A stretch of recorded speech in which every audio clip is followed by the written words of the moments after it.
So don't edit any of that, guy. whoa. Oh no, we need the super cut. I'm gonna share that cut with the Discord actually. Yeah, that's what I'm saying. As I say, that's No, so we gotta edit it. So like we start out with that. That's what we lead with. I can't wait to be all right, babe. Sit down. You need to watch this. Reactionary Proud of me? content, man. You proud of me? So wait, where are you going, babe? Babe.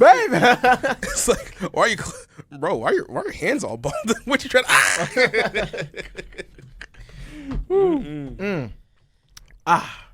Isn't that interesting? Whew. Welcome everyone. Welcome to the first episode of the Pause Menu podcast. I am your host, and I'm joined with me to my left and my right by my co-host. The Pause Menu is, a podcast where everyone can just chill, relax, talk games before you jump into the very hectic week you're about to have. It's going to be awesome. It's going to be dope. And hey, who doesn't like a good game to chill every once in a while, right? So, without further ado, I'll let my co-hosts introduce themselves. So, what's up, guys? My name is Kelechi. I will be part of the podcast. Like the host said, we're going to be talking about games and other content, too. So, stay tuned for that. Bro said, like the host said. What's up, y'all? It's me, Sam. We're all friends in this room. We're not paid actors. And yeah, we're here to talk about that's my brother, actually, to my left. So, Yes, sir. And we out here just talking about games because Oscar was just like, we talk about games enough in real life. We might as well make some content. Monetize. Listen, actively monetize all your hobbies. Do not have fun without getting paid. Why is there not a camera in your face while you're doing that? Exactly. That's what I'm saying, bro. Yeah, like, bro. are you building Lego bricks and you're not monetizing this? Have you seen Ryan's Toy Channel, bro? Come on. I think that's what started a lot of big name things. Literally. Like some big industries that are a little X-rated. Hey yo! First episode. As I say, first episode. Off the gate, probably like first 3 minutes in. So, but yeah, as my co-hosts have introduced themselves, I'll introduce myself. You know what I'm saying? I'm Oscar. I'll be your host. And overall, started the Pause Menu because I felt like going through trying to find good gaming podcasts. I was finding stuff by big publishers or big news outlets, and I was like, hey, why don't we have something a little more down to earth? You know what I'm saying? Something a little indie, you might even say. Something a little indie. Please support the indie developer of your choice. So, yeah. Speaking of developers and things of your choice, I'm gonna have everyone kind of give their in-depth talk about how kind of how you guys got into gaming. So, a lot of people know that we got our credentials. Am I right? So, I got the gamer tattoo right on my neck. You just can't see it because of the camera. It's on my neck, though. It's on the neck, though. Mm-hmm. It's right there. Exactly. As I say, if I'm lost, you can always just dial this number. With kind of how I got into gaming, with That's Not Being Bros, we'll have very similar stories. But my first console was an N64, right? That's real, honestly. Which I feel is not common with people that are in our age bracket. Obviously. Yeah, actually. So, but first console was an N64. It was dope. I used to play stuff like Mario Kart 64 on it. Sir. Ocarina of Time. How's that say, man? That's So, good stuff, man. it was good. The OG hardware. Back in the day. The OG hardware. Dang. But Shout out to 30-year-olds in the audience. that's like a part of the first. True. That was a part of the first 5 memories I made in my life, though. Mm-hmm. So there's going to kindergarten or whatever, and then that's the last one. So I didn't really have concrete stuff on my N64. But then I got a DS, right? That's where things took off. Right, that's where things took off. Imagine being homeschooled. We were not allowed, bro. Yeah. That's crazy. As I say, so we were moving, and my dad was like, you know what, just so you guys have something to do, got you guys these consoles, right? Actually, definitely remembers this. But I had a DS Lite, and I thought I couldn't play Game Boy games at the time. Because every DS Lite comes with a little plastic block inside. And so we can't take that out. I was like, his thing gets to play Game Boy games. And we only had Game Boy games. So that's why I was an annoying kid, And that's why I was like, all right, well, what am I supposed to play on this thing? You know what I'm saying? So we took turns with the Game Boy until I realized you can't play Game Boy games on there. Real. But, still got those consoles with us. And after that, we got a PS2, which a little bit more on that Yes, later sir. in the That's a show. classic. But we got PS2 going, and we eventually moved on to stuff like What was your favorite PS2 game favorite PS2 game from back in the day? There's a couple. There's a couple for sure. Or at least like since we're going with memories, what's the one you have the most memories with, like growing up? Sly Cooper. Definitely Sly Sly Cooper. Yeah, Yeah. Sly Which one? 2. Okay. Sly 2 's I always exactly, love to yeah. shout out the Sly Cooper series because I don't think it gets enough praise. It's top 3 for me. So, Top 3 for me. Puzzle I was gonna platformers say. are a dying breed, y'all. Avatar: and Last the Airbender. PS2 is amazing because that's when licensed games were good. Yeah. The PS2 is amazing That's a whole because it has a topic. trio. Yes, it has a trio of the like PlayStation platformer games. Where like Yeah. in the PS1 era there was Crash Bandicoot Yeah. and Spyro, and then PS2 era there was Ratchet and Clank, Yeah. Jack and Daxter, and Sly. Yeah. Ratchet and Clank definitely survived outside of that. Because And what has Sly- Jack and Daxter even been doing? Jack and nothing. Daxter's last title was a remaster for the PS4. So, That doesn't even count. yeah. Do remasters count as games? yeah, so Yeah. yeah, like it's more recent than Sly's. I mean, Sly's last title was on the PS3. Man. So, which I will mention though that it's now been 10 years, 11. 11 whole years. 11 years since Sly 4 came out. So, Yeah. which is kind of crazy to think about. So, but yeah, there was that. We got a Wii. You know what I'm saying? Yeah. So Everyone had a Wii back in the just day. I think for that real. one took me over. yeah, but at first, Over the top. we did something where we were like, oh, like we don't want a Wii, like we're good, we got our DSs and stuff, like, Yeah. and then Man. we played Michael Jackson Experience one time, Yeah. and Mario Kart Wii one time. All it was takes is the Mario one Kart. time. Hey, Like- Coconut Mall. Coconut Mall. Oh I remember my that. goodness! Yeah, I know. Oh man, The bro. fact that it took so long for Mario Kart 8 to add it in there is kind of It's kind of criminal. Yeah. It's kind of criminal. That's an iconic stage. No, it is. But- It is. Yeah, it's Dang. beautiful. But yeah. So we got a Wii after that. Definitely Classic console. New Super Mario Bros. Wii was the That wasn't game. bad. Oh, As I I love said, that Like game. at the time, That it was game was really, really amazing. good. And in So- so hindsight, good. but hindsight is like 2020, 2010, 20 something. It was was good for its time. For its Yeah. time. It was good for its time. It Yeah. was because You know? the last 2D Mario game was what? It was Super Mario 3, I think. Something like that. Yeah. So the DS version came out before the Wii version. But like Yeah. it's basically just like, hey, we're bringing this over to a console, and so like people were like, oh, this is still a novel idea. Yeah. Then the Wii U version came out, and people were like, So that was the thing. That's my only gripe with like the Super Mario like for the Wii, like that whole series. It's just it made 2D Mario just that for like forever. Where when Wonder came out, people were just like, oh my goodness, this is so Different? nice and refreshing. Not and the It was same great. game? It was Yeah. phenomenal. That game, like I think it just gave people like a refreshing feel of Mario. Dude, it made me feel franchise, happy. man. Like Yeah, how many man. games have really like made me like Excited to giggle play. like an infant? Yeah. Let's be Like- real.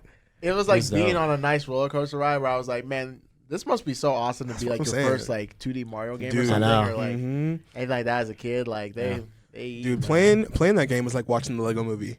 Like for the first Oh time. I know. my goodness! You know? slight diversion. So I saw this one tweet, and it was this person who said that this person next to him I was was watching playing- this I was watching dude. this movie, and they were getting bored of it. And they're like, let me just see what's going on. And it was a Lego movie. Yeah. right? And he was like laughing out loud. And the Yes, person next to him was dude. like, what you laughing at? He's like, oh, sorry, I know I'm being loud, but I'm watching the Lego movie. I know Yeah. that sounds embarrassing. He was like, let me check it out. And he was watching it, and he was laughing out loud. And then I think the dude's wife was like, oh, like, what are you guys Like, watching? what's It's like, going on? watching Exactly. the Lego movie. It's like, oh, bet, let me join in. You know what I'm saying? Yeah. And she was laughing. I was like, that is just so Dude. awesome how, like, Lego movie just it brings. I feel like games do a very similar thing where it's like, you find like something like Lethal Company, for instance. Yeah. Yeah. And like, so many people are just Or like, back when we were playing Stick Fight during the pandemic. I was back when we were playing Stick Fight during the pandemic, and it was Yeah. just like, Yeah. oh, dude, like, let me join in on this. It's like, oh, dude, like, let's start another round. And a round after that. I'm And, telling like, you. Or like those early days of the friend group when we first started playing Smash, like before Yeah. Luke No, started that was dope. outpacing everybody. Yeah, I know. I was saying, yeah. Bridger, man, Bridger was Yo, leaps he and was the bounds. final Yeah. boss of the Yeah. group, but right back in the day, Yeah, we had a That was well, crazy. we have a friend Bridger who moved Yeah. away. Yeah. But he was amazing at Smash. shout out Bridger for real, one of the And goats. I'm pretty sure he still is. Luke played him. No, he's pretty good yeah, too, yeah, yeah. he's still solid. but it was just back then when we had like this like Smash fever, you know what I'm saying? And, Yeah, that was right after Ultimate came out. Remember? that was right Yeah. when Ultimate came out. Yeah. And Whew. Simon was decent too. So. Yeah. yeah, Simon was I mean, that solid. whole another friend. group of like our friends, like Luke, Andrew, Simon, they were like solid at the game. And Yeah. we'll get a chance to bring him Yeah. onto the pod too. So We really distracting you though. Sorry, you were. oh you, no, was, you were no, a we. it's all good. You were a This we. is awesome. But going back to what I was saying, we had the Wii, and then I got a Wii U, and I became the Wii U's biggest defender. I kid you you not. and me See, both, bro. I was in man. the comment sections. I Yeah. was watching Wii U influencers. Like how bad it is for Xbox people. That's how bad it is for the Wii U people. it I got felt bad. so bad for like the Nintendo It got YouTubers bad. back in the day. Like, Yeah. can we We shout were them out for a excited tiny about- bit? Yeah. Okay, Lamar Wilson. Yes, sir. First off, Dashy. He was playing some Wii U I stuff. Yeah, forgot Dash about was. that. That's crazy. Hey Yeah. Docs. He doesn't make content anymore, but Yeah. I watched him a lot during the Wii U era. Yeah. There was just so many good. We had people like Obi-Wan what, plays. Captain He was good Nintendo. Oni. I haven't watched Oni in a minute. I was gonna Yeah. say, Oh shoot, Nintendo Ultra 2 was on there. Nintendo Ultra. Man. You just reminded me. Nintendo Ultra, Shokio. That's awesome. Yeah. Doc Trey. Didn't Oh, Ultra my end? goodness. Nintendo Ultra? Yeah, he hasn't uploaded. Yeah, he hasn't forever, uploaded in a while. dog. I think his last video was like Xenoblade. Something Chronicles like Related or that, something. right? Oh, yeah. Yeah, exactly. He hasn't Yeah. uploaded in a minute. Yeah, it was insane. It was insane, but. We were excited about Captain Toad Treasure Tracker. It was a starving, drought bro. out Oh there. yeah, no, it was, it was bad. It When we were was excited bad, for some man. Captain Toad. Like we were like hyping up a game every like 3 months. No, yeah. Now like I can barely keep up with the Switch's like release stuff. Like Which is amazing. Xenoblade Chronicles 3 came out and I was like, There's 3 of those. there's 3 of them? I didn't realize there's 3 of them. No, There's no. 3 of them, Johns. That's crazy. Which, don't come at me, Yeah. Xenoblade fans. I'm playing through Xenoblade 1. Chill so out, Xenoblade that's fans. facts. We'll play the Um, British RPG in a but second. Okay, chill As out. I say, we'll play through it. But yeah, so I was in those Wii U comment sections. After that, moving on to the Switch. I didn't have a Switch for the longest. It was 2018 for you, right? was Something like that. So, Was it the end of 2017? You or got was it yours before 2018? mine. No, I think I got it in June of the year it launched. So, Okay, 'cause I got it gotcha, for gotcha. my I think you birthday. did. Because I 'Cause you remember- sold a- Because I remember that. But I I'm got- saying that like, it felt like everyone was getting Switches. Yeah. Yeah, because I remember we started hanging out like around the time. Like, I feel like I was I had gonna say, just yeah. gotten my Switch. I think we was started like- hanging out. Yeah. Yes. Something like that. Yeah. Yeah, and it was awesome. Especially because it was a Nice. surprise too, Yeah. so it was coordinated and stuff. But yeah, then I had the Switch. I got my PC. I finally got a gaming PC a little bit after that, like during Yes, the sir. pandemic. That was when everyone was like, "All right, what niche thing can I get into during the Exactly. pandemic?" And I was like, PC "You know what? building. I major in computer engineering, but I haven't built a computer yet." There you go. You I got to don't know. That engineer at least seems- one. You got to That engineer seems at a least little one. weird, guys. I mean, I don't know, but like I got to engineer at least one of them. So Sam came over. We got to do it. That This was a so great fun. night. That was fun. Dang, so we got to get on that fun. for this man, though. Yeah, I know. for real. I've been Yes, saying we it. do. I've been saying it for a couple years. Yes. Like, Side note, for yes. Christmas, Oscar got me a Steam Deck because I've been saying for the past I think 2 years. I'm like, That's I what need I'm a PC. Yeah. I need a PC. I'm like, oh, man, I need to build one because I was like, it'd be cool if we just did a side You've been project. using that Steam Deck a lot too. No, I've been using it on it every day. I've been on it's one of the best pieces of hardware I've had since I mean the Switches. Don't get me wrong, but like this, I feel like I'm low key kidding because I'm doing a lot of emulating. I'm playing new games. Yeah.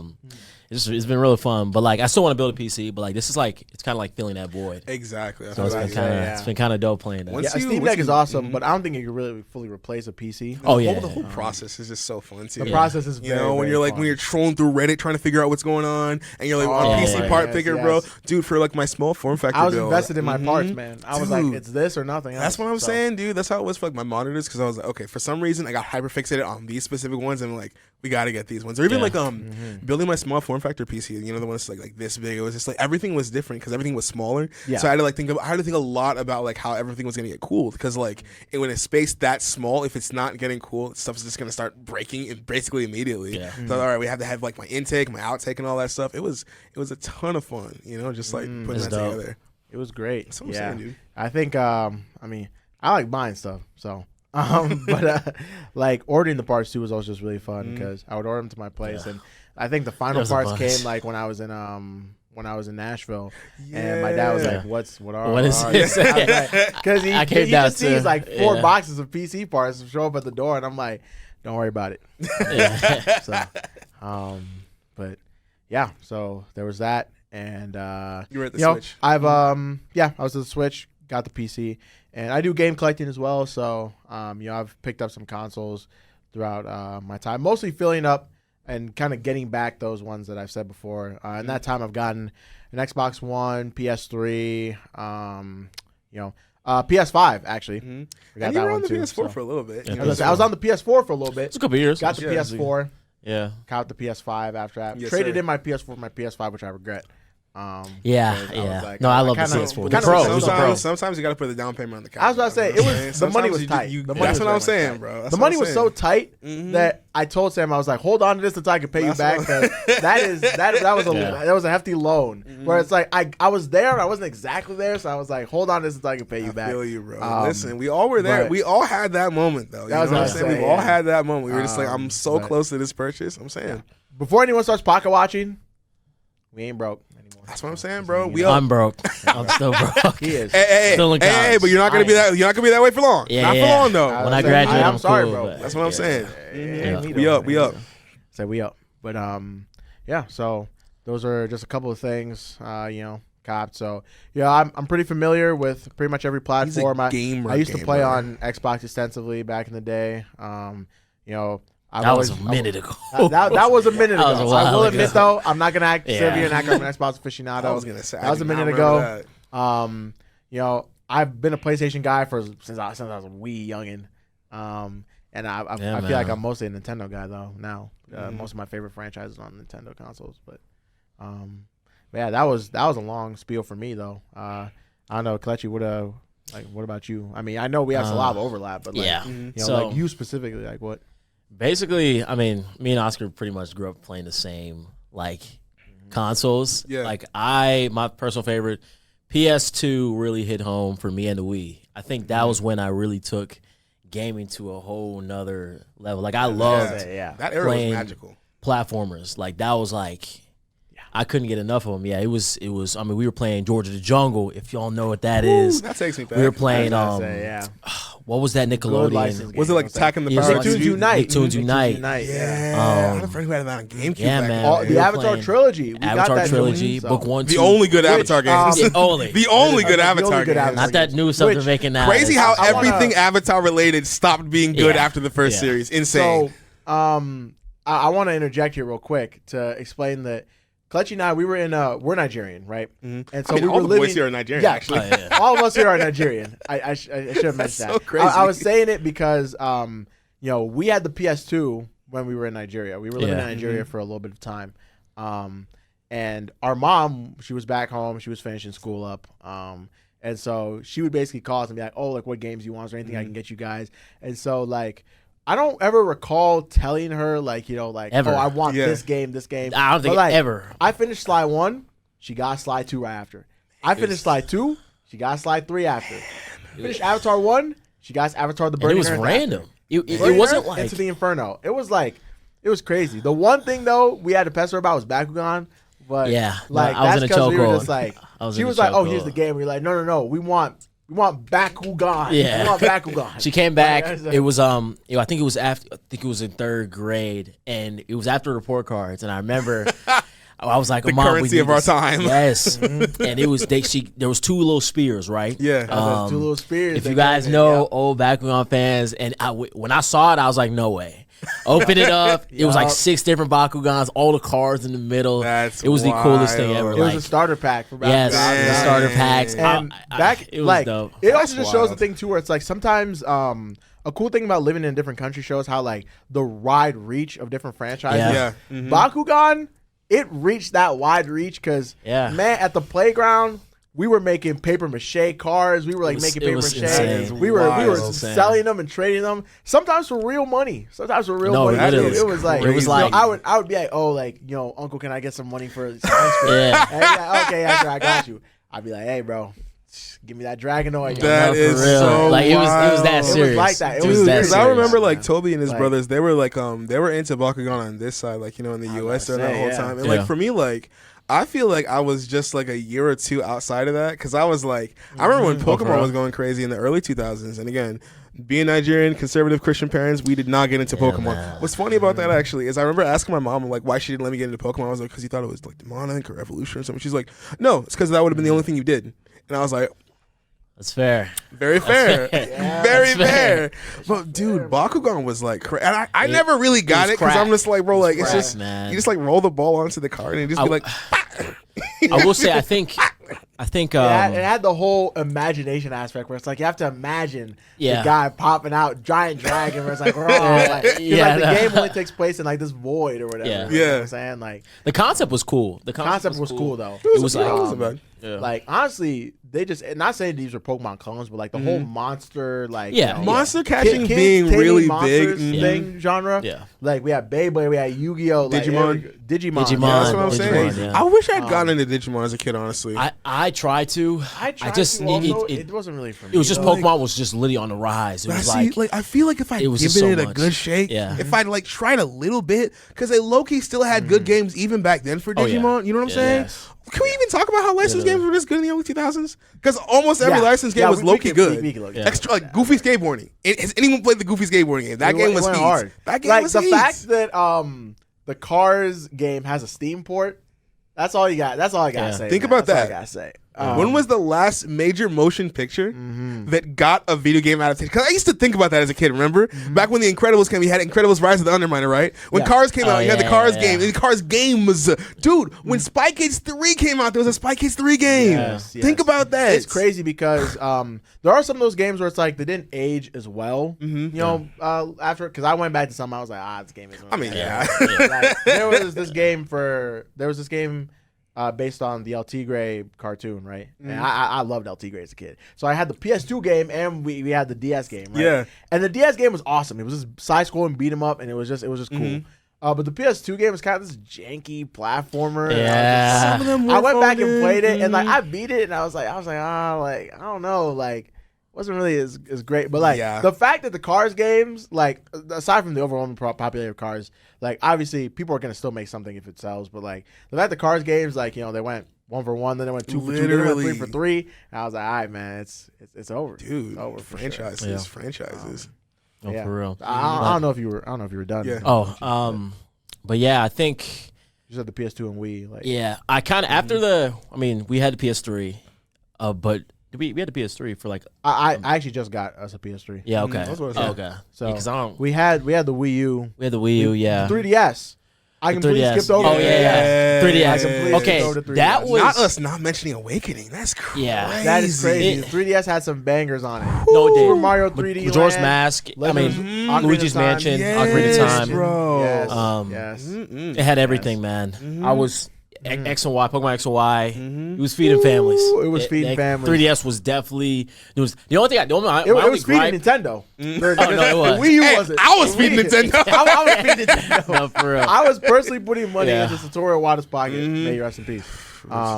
My only gripe with that was like the 3DS setting it just looked like a split screen. Like it wasn't really like 3D. 3D. I mean, like no one really used it for the 3D. No one like, really used it. Yeah. I was Used like, it yeah. once, and then I I was was like, like, this is my cool eyes gimmick, hurt. but, like, Yeah. it was also the thing too where it's like even if it did work, I was like, I can't really play games like this. Exactly. I was What am I, like, bro, I yeah, what am was I like, playing in exactly. 3D? Yeah. Am I really playing Pokemon Y in 3D? Am I really playing Metroid Prime Hunters in Kid Icarus 3D? Uprising in 3D looked fire though. Was it though? I still need to pick that game up. It was okay. actually. It was- I that never was jumped fun. on. That Everyone game says was it fun. was fire. That game was great. Oh my And the God. battle You royale, I've love that seen game, I've man. seen Yeah, people that talk game about the was battle royale mode for that game, and I It's wish I was It's on really it. good, Yo, it's man. low key. We should get on that before like the all the online ends in March. You know, we should get at least one in. Yeah, we should. At least one. Kid Icarus Whoo. is pretty expensive on the aftermarket though. I mean, it is, but I mean, like, Really? Might as well swallow the pill for it though, in my opinion. Yeah. How much?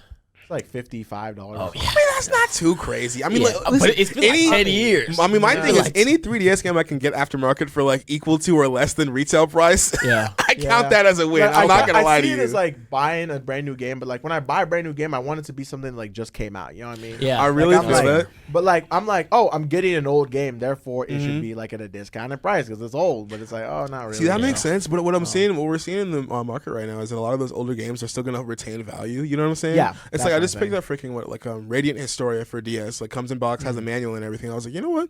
I want to play this game, and like the fact that it comes with the manual and everything, actually and it's pretty cool. perfect. Yeah. I'm pretty sure it's gonna hold its value moving forward. Oh, yeah, honestly. for sure. Especially as like an acclaimed JRPG on the DS. Yeah, there are Yes, definitely sir. some things I've picked up because I know they're gonna hold their value. Like I recently got the Bayonetta Masquerade Trinity edition. Super dope. Yeah. I That hope box this is will- Super amazing. tough. That box This is box crazy. Yes. You got to show one of these days, which man. I'm That's- upset about because Amazon damaged it when they were.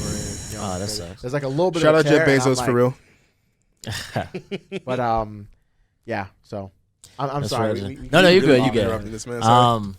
But after the 3DS, I think that's when I think I started like kind of tearing away from like the gaming community in a way because like it was right. I think it was during I got my Xbox, and that was kind of like. I remember that we surprised you with that. Yeah, We got no, you it was for your a birthday, dope yeah. surprise. I think it was around my birthday. Assassin's Creed Unity came with it too. Assassin's you know what I'm Creed saying? Unity. Ooh, man. 5 yeah. gigabyte day one patch. Let's go. Yeah, man. I not was the about greatest to game.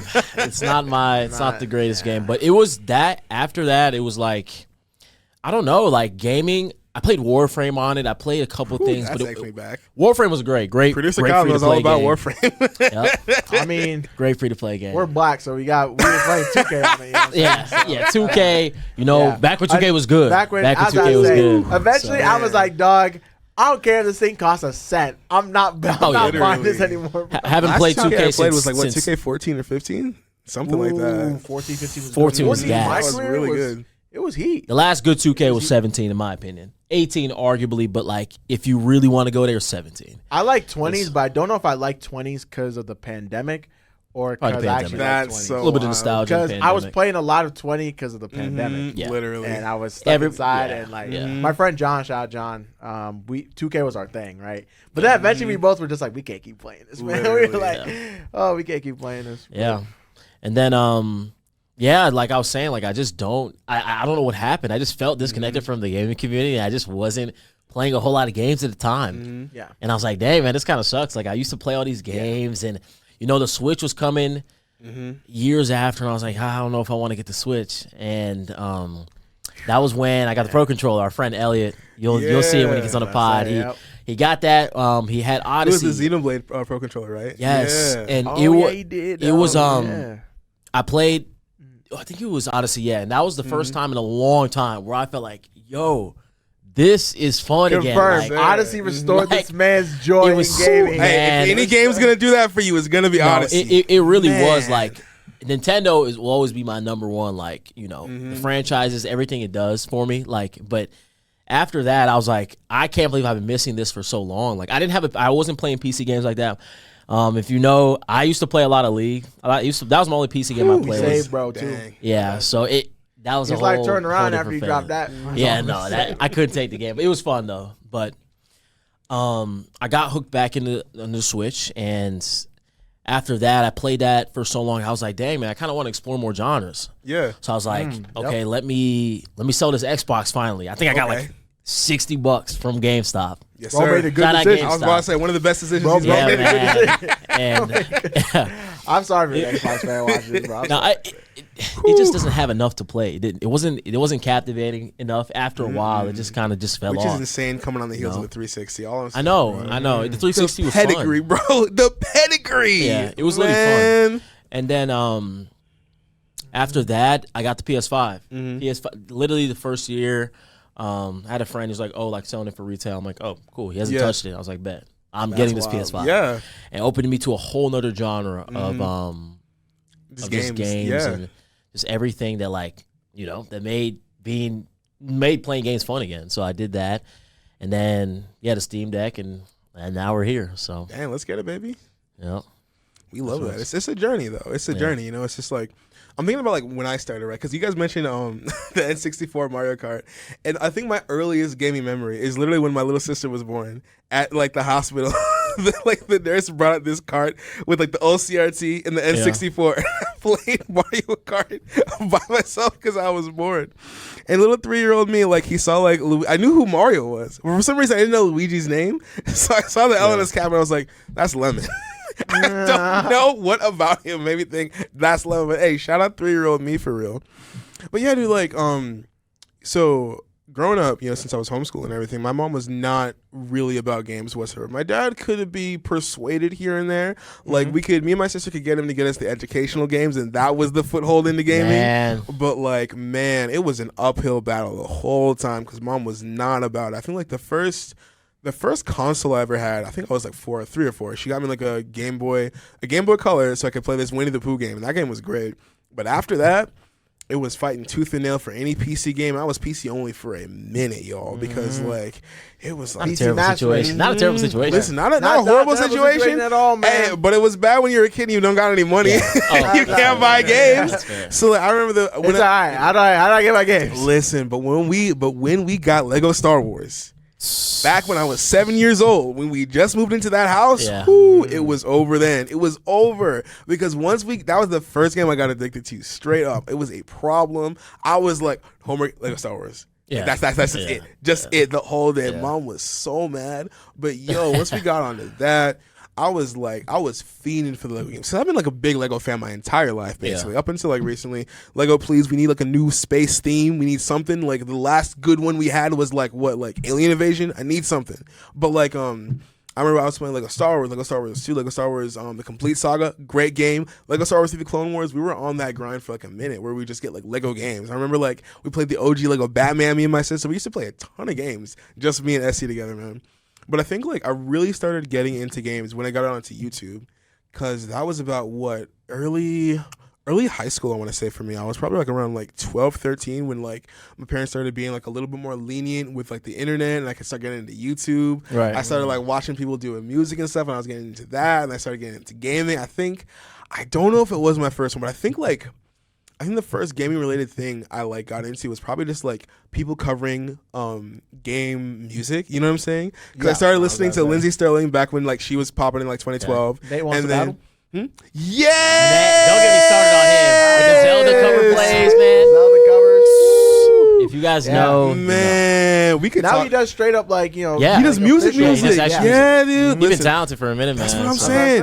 Listen, we could talk about how the art of covers is low key dead because man, remember when game covers and anime covers used to rule YouTube? When was the last time you heard someone do a cover of an anime song without looking for it? Oh yeah, because I used to just show up for you. You remember? You don't remember those days? Yeah, you used to just show up. Was for this one game I played back in the 3 houses. And it was this one game I played back in the day. One of your favorite games of all time. I wanted to be a little more nonchalant with it, but I mean, a lot of times people do guitar. That's what I'm saying, bro. People still do it. It was but it's not as crazy as it was in the early 2010s. Is what I'm saying, So I started watching people who do content. That's how I got into watching Peanut Butter Gamer back in the day. I started getting into normal boots, and then I was like, okay, I really love the idea of playing more games, but I gotta start playing more games. Yeah. You know what I'm saying? Yeah. And so I remember when I was 12, I think I was 12 or 13. I think I was 12. Because no. Actually, I was 14 because this was in 2012. Because I remember back in when I built my second PC in 2022, it had been 10 years since I built my first one with my dad. Yeah. Because a friend and I had done a science fair. We got gold in that category. Dad was like, all right, we're building you a PC. And I was like, let's go. Okay, listen, the 3 weeks of the research and the prep, and it's finally getting the parts and putting it together, man. Whew, that process, dude. You know that feeling, because you know how when you're first putting in the CPU, you're just like, am I gonna break something? I was about to say because it wasn't. It's not. I think I don't know if it's Intel that has those latches. Yes, it is Intel. But I was just like, all right, gotta make sure that I don't just waste exactly $300 and the pins are bent. Alrighty, we're buying that again. I know, dude. Man, I was so scared, but I was like, okay, I'm pretty sure that's all you gotta do is and nothing broke, so I was like, I think we're good. I remember for that PC that was I got water cooling after a couple months because I was just I'm not gonna hear these fans right next to me for the rest of my life. I'm sorry, but man, after we built that, that's when I first got my Steam account. Shout out my mom for not trusting any accounts on the internet ever. That's why my Steam account's name is still my mom's name. That's still my username for it. Yeah. So I got funny. Lord of the Rings War in the North, I think was the first game that I got on there, and then it just kind of grew from there. I didn't really start getting into consoles until because we had a Wii because of my dad's whatever. I think the home healthcare agency that he was running at the time, he had a Wii at the office or whatever. But then that broke, And then I got a Wii U for my 16th birthday, and that was the Wind Waker one with Wind Waker HD. Ugh, man. The Wind Waker pattern on it too. Yes, bro, amazing game. I still need to finish Wind Waker. I haven't done it yet, but that game is beautiful. One of my favorite. Just like the way that game makes me feel like I'm on an adventure, dude. When you get on the boats and that great sea track kicks in, man, that really takes me back. So I was playing that. That Wii U, as weak as that system like was purported to be, I'm sorry, y'all. The bangers on there when they hit, amazing library. Splatoon. If you haven't played Splatoon, get on. There is no excuse now. Splatoon, if you own a Switch, get Splatoon, bro. Because those servers closing soon. Yes, dude. Splat 1 on the Wii U. Hop on, see how it was back in the day. You know, Listen, it was like the only multiplayer game we had on that joint. That Mario Kart and Smash. Those were carrying. Carrying, bro. But dude, I'm telling you. So like, I was getting into the Wii U. I was getting into consoles a tiny bit. Started picking up more games on Steam. That was when I went into my whole Assassin's Creed phase, where I was like, Hidden Blades are really cool. I want to get Assassin's Creed games. And I got like the first 4 or 5 and only played like the first one and the third one and then stopped. You know, like franchises, right? So but the franchise is bad. Ooh. I mean, I wouldn't say that, but oops up. But yeah, man. So like, it was really then like as I started moving more towards college, I started picking up. I remember I got. It's so funny actually. I bought my first 3DS off of a friend of Christian's. And I didn't know that it was Producer Kyle at the time because we'd never actually met. For real? Yeah, so like he was selling his like 3DS, and like I was like, I want one, and Christian was just like, okay, I know someone who's selling some. I love how Christian was the middleman in all this, bro. When it was like, I think it was like $70, like something like that. Like it was so long ago. I think it was like $70. I got my 3DS. I remember I played Pokemon Y. That was my first Pokemon game. Okay. I loved that so much, dude. The great lead up to Pokemon Y. Yes, dude. Great lead up to it. Dude, they did the promos then. Yeah, especially showcasing Mega Evolution. Dude, with Mega Charizard X2. Dude, that dude Alan, that was my guy. Alan, that dude, that was kind of my guy. I'm not going to lie to you, dog. Took that league away from Ash, but bro's the GOAT, though. He was kind of my dude. Bro's the GOAT, though. He got robbed. He deserved it, though. He deserved it. I guess. So, like... So yeah, that was like really what just I guess like really kind of solidified it for me. It was that, especially a lot of YouTube content. I'm gonna be honest. Like I used to watch PBS Game Show a lot back in the day. This was when I was getting into like commentary YouTube and just people talking about ideas. You know what I'm saying? And they were really really cool at like exploring social topics with games. Like they talked about like feminism in games. They talked about Ian Sarkeesian and Gamergate. But they also talked about stuff like our games art and things like that. And like they really got granular into it in a way that I really really enjoyed because like. I was starting to kind of form my own opinions about a lot of things at the time. And so that really made me think, okay, like I like games not just because they're fun, but because they make really interesting experiences. You know what I'm saying? Mm-hmm. And so, of course, on the heels of that, I started playing Overwatch in college. Yes, and that was the only game I played for like 2 years. Yeah. And then, I feel like my weird thing is that like I never played Overwatch. See, man, it's like, they don't need to now anymore. And nowadays, I used to do stuff for the esports department. I was on the esports team, a part of the Smash team when I was in college. But before I was a part of that team, I back at Mount Union. Back at Mount Union. Good old Mount U. Go Raiders. But before that though, I used to do casting for. Observing for Overwatch. Yeah. Oh dang! And I knew nothing about the game. I was about to say so they were just that must have been wild. I was about to say so. I got the speed. Not and good I as a learned spectator some of stuff. sport. I'm sorry. But they were just like, "Hey, you're doing a solid job." So, but dang. yeah, I mean, my thing was they just threw you into it. I still forget about that. That's crazy to me. Yeah. He said, "I know nothing about the game. Let's just have him commentate." Though, it's just post. I wasn't commentating. I was just moving the camera around and following the action. But I was like, I didn't know how to find the action. I feel you. But yeah, man. Pretty much after that, like it was like I was on and off of gaming just because of college, but especially as it like started winding down, and I started like having adult money, I was getting back into just collecting old stuff that I didn't have before. Getting back into like it was funny like after like I kind of found myself more in college, I was all right. Instead of getting games because people say they're good, what if I play games that I like to play? Like that seem good controversial for me? take now.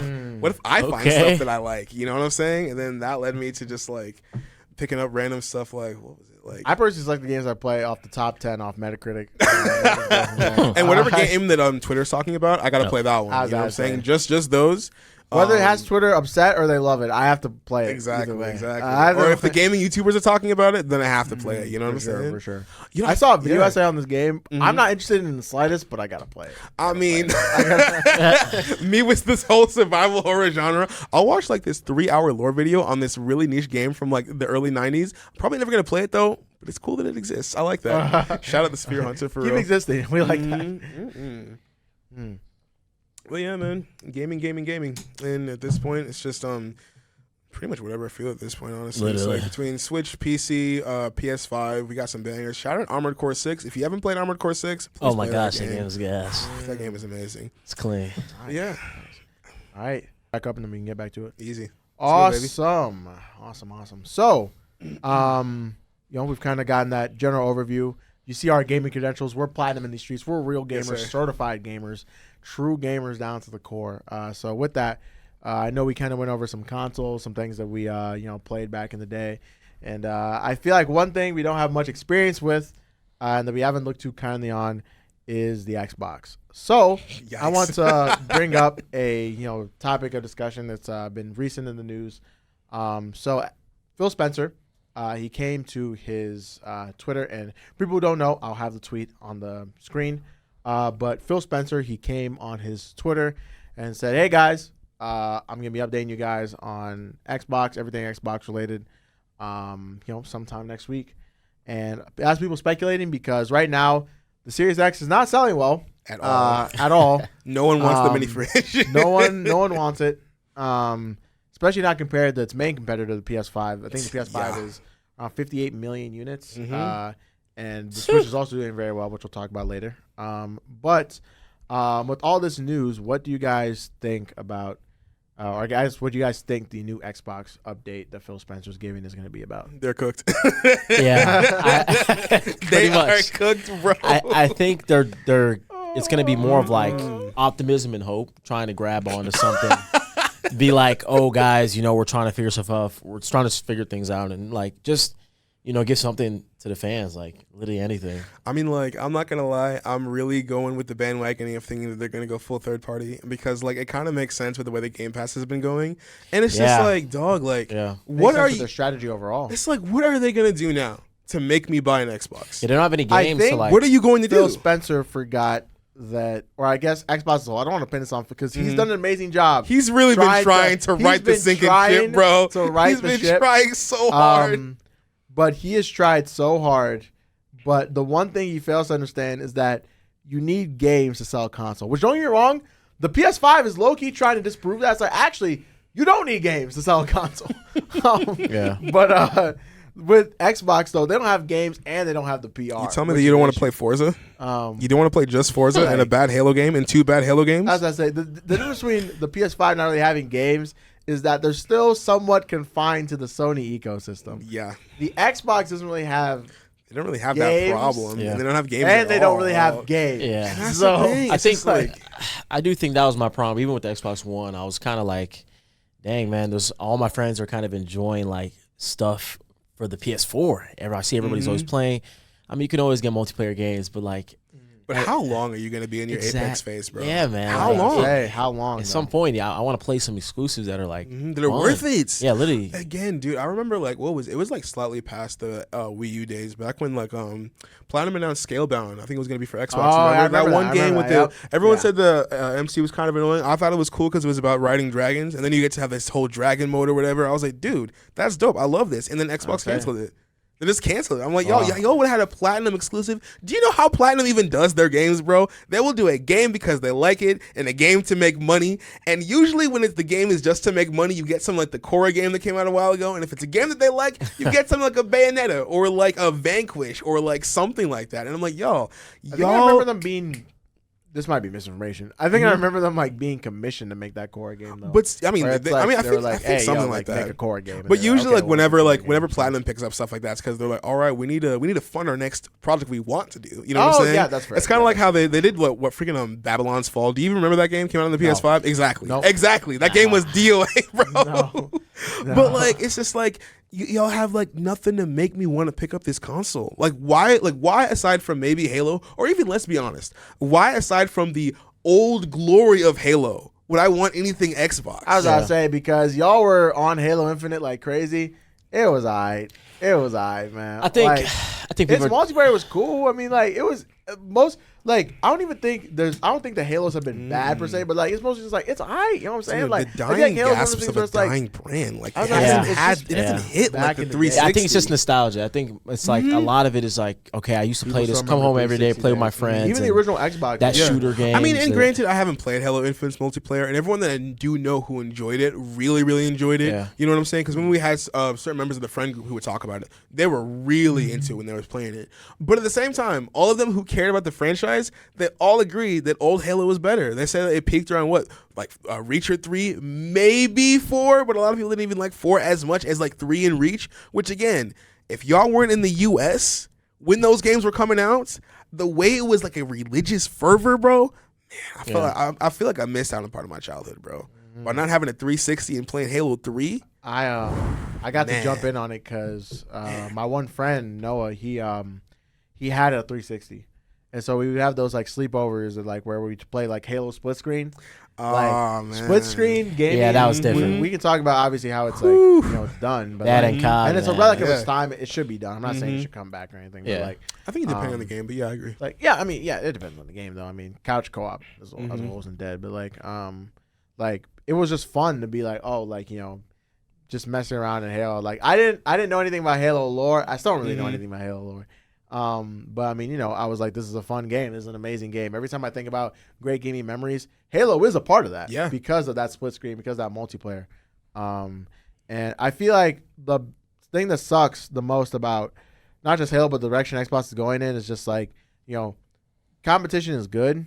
And like Microsoft does have some dope franchises. Like I enjoy Halo. I enjoy Forza. Yeah. You know what I'm saying? And since they own Rare and it's technically associated with them, even though I still associate with Nintendo, but I enjoy stuff like Banjo-Kazooie and Conquer, even though they're inactive and stuff. But like, I mean, I enjoy some Xbox franchises. That Xbox One that's on the table right now is mine. And I feel like a thing that would have maybe not prevented it, but slowed it down is if I kept seeing them port stuff to PC and like. Microsoft, they still have Windows, you know what I'm saying? So it's not a loss to them. But, like, at the same time, though, it's like, I feel like Game Pass would have just worked if it was just on the Xbox, you know what I mean? Where it's like, because, I like using Game Pass on my Xbox One more than I probably would on my PC. Yeah. Because, of course, I play games on my PC. Not saying I don't. But, like, it's just a thing where it's like, I like playing games that are designated to a console on a console, you know what I'm saying? So, yes, I agree. I think with Game Pass...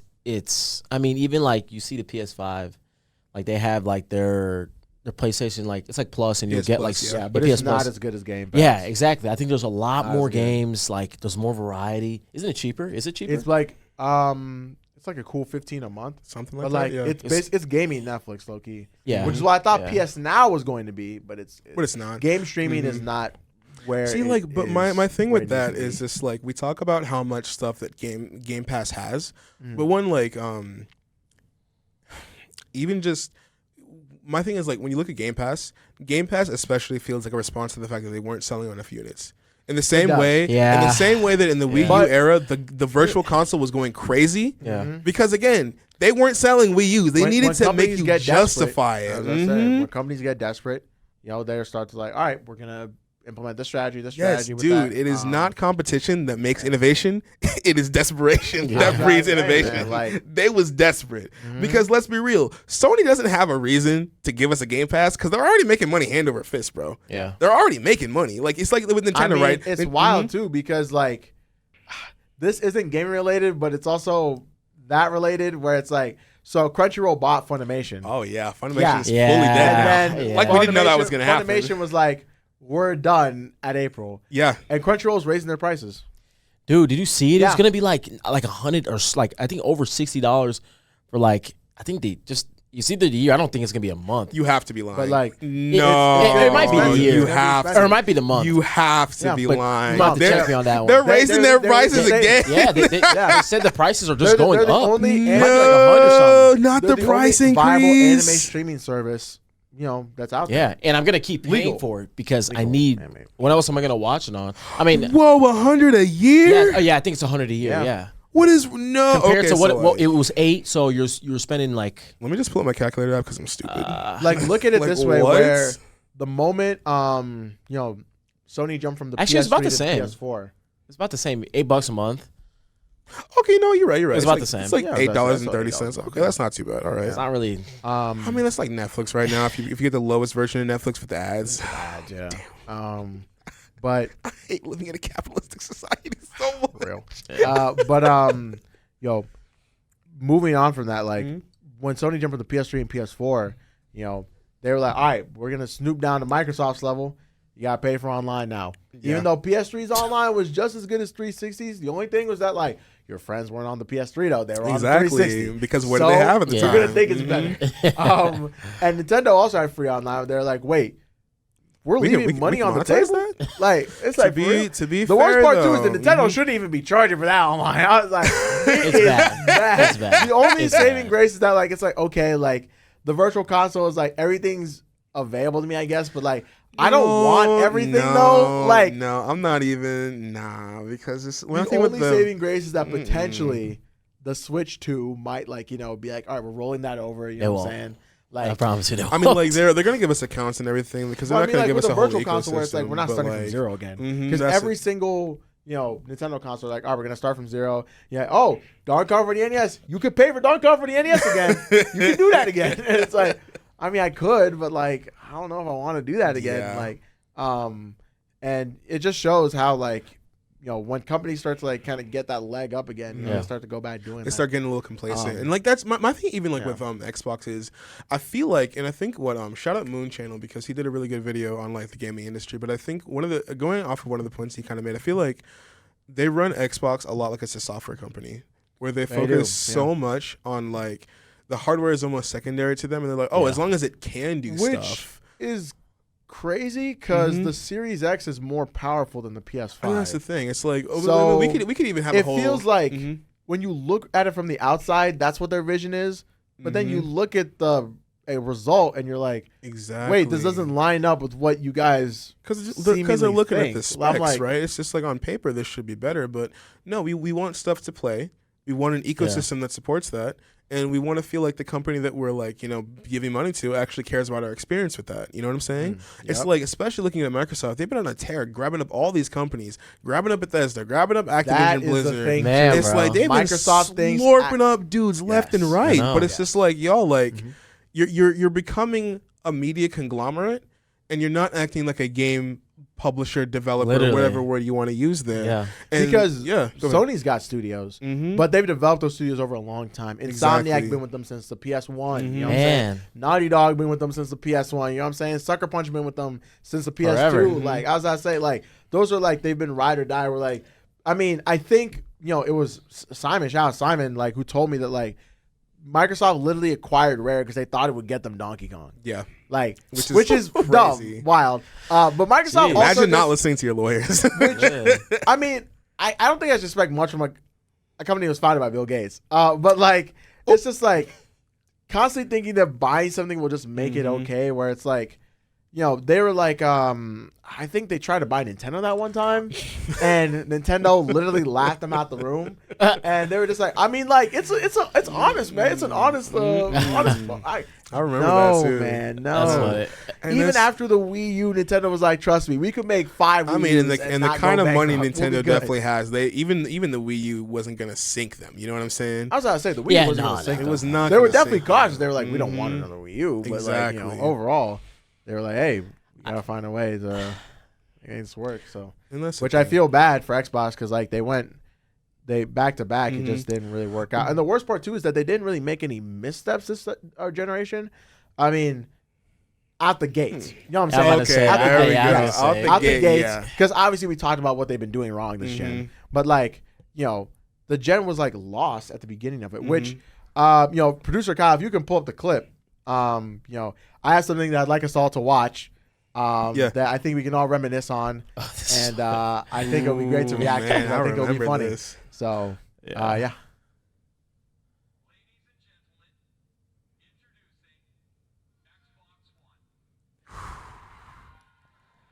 Yeah.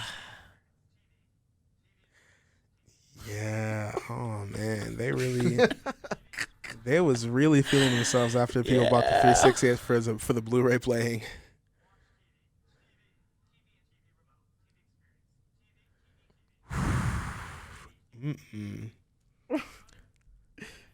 Jeez. Also, bro's gray suit is not doing him any favors right now. If he's doing like the open collar with no tie, come on, bro.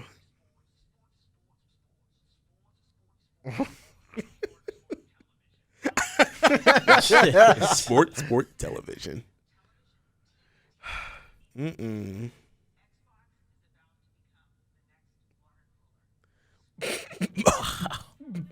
weren't lying. Yikes.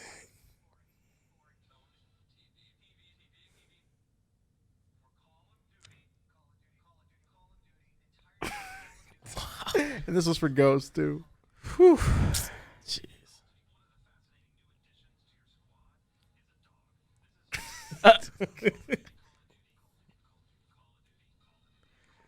Man. Like, jeez, bro. First of all, shout out E3. Yeah, we miss it, man. We miss it. But yeah, that was it was. I remember watching that live, right? And the most, because I think the console wars is like, it's something Such I an thought everyone antiquated left concept, in yeah. their childhood, but apparently some people didn't. But I'm not gonna get into that now. But like, back in the playground, being like, whoa. I'm glad I'm not an Xbox fan because I'm embarrassed. I mean, even now I'd be embarrassed looking. But it's like it's one of those things where looking at that, especially because Sony's press conference was right after, and they were dunking on the way Xbox they said, so hard. "Hey, this is how you trade games." I was saying, PS4.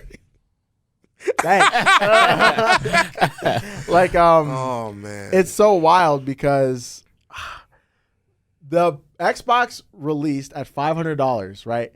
And that was their end thing, and nobody clapped. I mean, like, I think there were like a couple courtesy claps, obviously from the Microsoft, like, employees, but like, no one. It was relatively quiet because everyone was like, "That's kind of expensive," and we don't really see a reason to pay $500 for this. Literally. And then Sony was like, "I'm excited to announce the PS4 will cost $400," and it erupted in there because there were people who went from that press conference to the other one, and they were like, "Oh, it's over. It's so over." I want to know if that was with their original price. Or if someone watching the conference like, wait. We could do the funniest thing of all time right now. Here's the thing, though.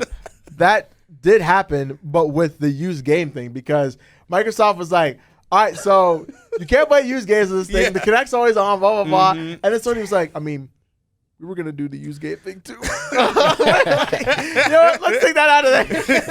That's so funny. See, and that's the thing, right? Because, like, as much as I will dog Microsoft, I'm not going to act like Sony's blameless either. Because let's be honest right now. They're not putting in much effort this gen. Dude, it's like Sony's first parties, especially for like the last gen and a half, have really been getting homogenous. We've been talking about the over the shoulder third person view games on like Sony consoles, except God of War, because I'm biased. But that's the thing, right? It's just like a lot of their exclusives are tending towards that, and it's feeling like we're not getting as many interesting, more novel ideas, especially since they shut down Studio Japan.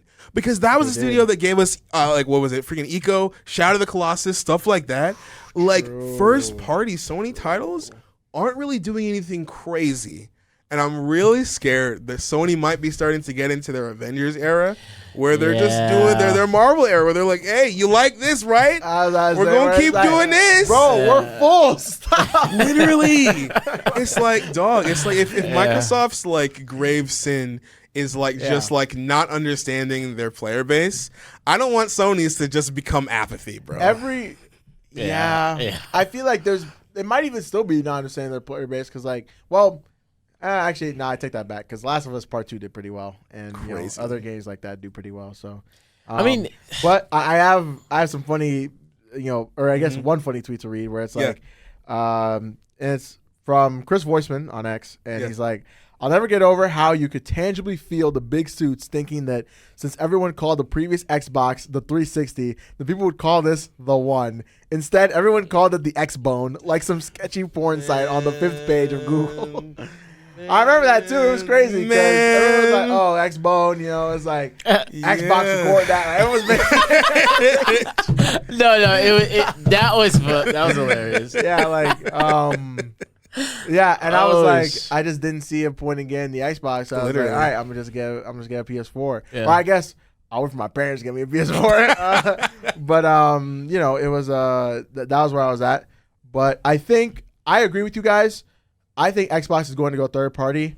I think it just makes sense for them from their business model. We're like, hey, we're bowing out now. There's no point in developing hardware if it's going to sell like this. I think every company would do that. They're like, there's no point in doing that. Although hot take. What if they made a handheld? Nah. Because people are saying, no. the streets are saying that the rumors are Sony might come out with another dedicated handheld. Because Okay. I feel like Xbox at this point, either they need to stop or they need to do something crazy. Okay, all right, I let me think ask. it's getting let me ask. oversaturated. Low Yeah, key. I was gonna say we already have a lot of handhelds, and the competition is starting to get pretty tough. But like, what would you They're give already me? on the hardware, though. That's the thing. They're already good with the hardware. True. Like, if they can find some way both to make it a handheld. The issue, it would not remove the issue of the fact that they don't like publishing for their systems, and therefore developing hardware would be futile because there's nothing that's going to be exclusive to it. So I was gonna say, like, what and they don't have the play good to PR that? because it's like, Yeah. hey, I know you just bought this console and we killed it 4 years in. What if you bought this Yeah. handheld and we still didn't publish any games for it And that's we the thing, kill it right? 4 years in? It would have to be cheap. They Pretty would, cheap. they would have to make it cheap, and they would have to already give you games that you care about. That's Yeah. the thing. It would have to be a real Hail Mary. I don't know. I don't even know. It would how- be really hard. It would be really difficult. But I feel like doing something that drastic would make people go, okay, at least that's interesting. Because I don't again, even know how well Yeah. that would work because a lot Toys of- for Bob just got canceled as a studio. That sub studio under Activision. They're the studio that developed Yikes. Crash 4 and Skylanders. dang. Wow. So yeah, that's Activision sub studio. They're Yeah. gone, you know what I'm saying? The layoffs in tech has been going crazy. But yeah, it's layoffs in the gaming industry have been going crazy, which I will do a better job of covering in a future episode. And we'll get back to that. But yeah, it's been insane. But another question I have to present too is there a place for someone? Is there and replace? Oh, he has to start recording again. And go. So I was low-key thinking that Sega could step in and replace Microsoft in Cook. terms of Cook. That's a spicy opinion there. Okay. in Are you terms talking of- software or hardware? I'm talking hardware, man.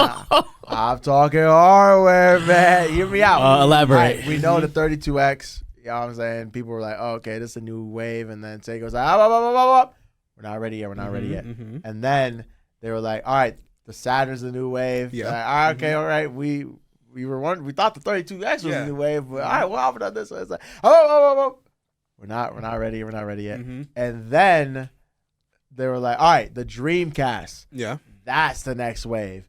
And then people were like, nah, you lost me, man. You lost me. And so with that, maybe if Sega were like, all right, we learned from our mistakes. We know we were dishonest back in the past, but we made you some good titles, you know what I'm saying? We published some good titles for you, know what I'm saying? Yeah. But like, hey, why don't you let us come through, serenade a little bit? We can get some exclusives going. How would y'all feel about that?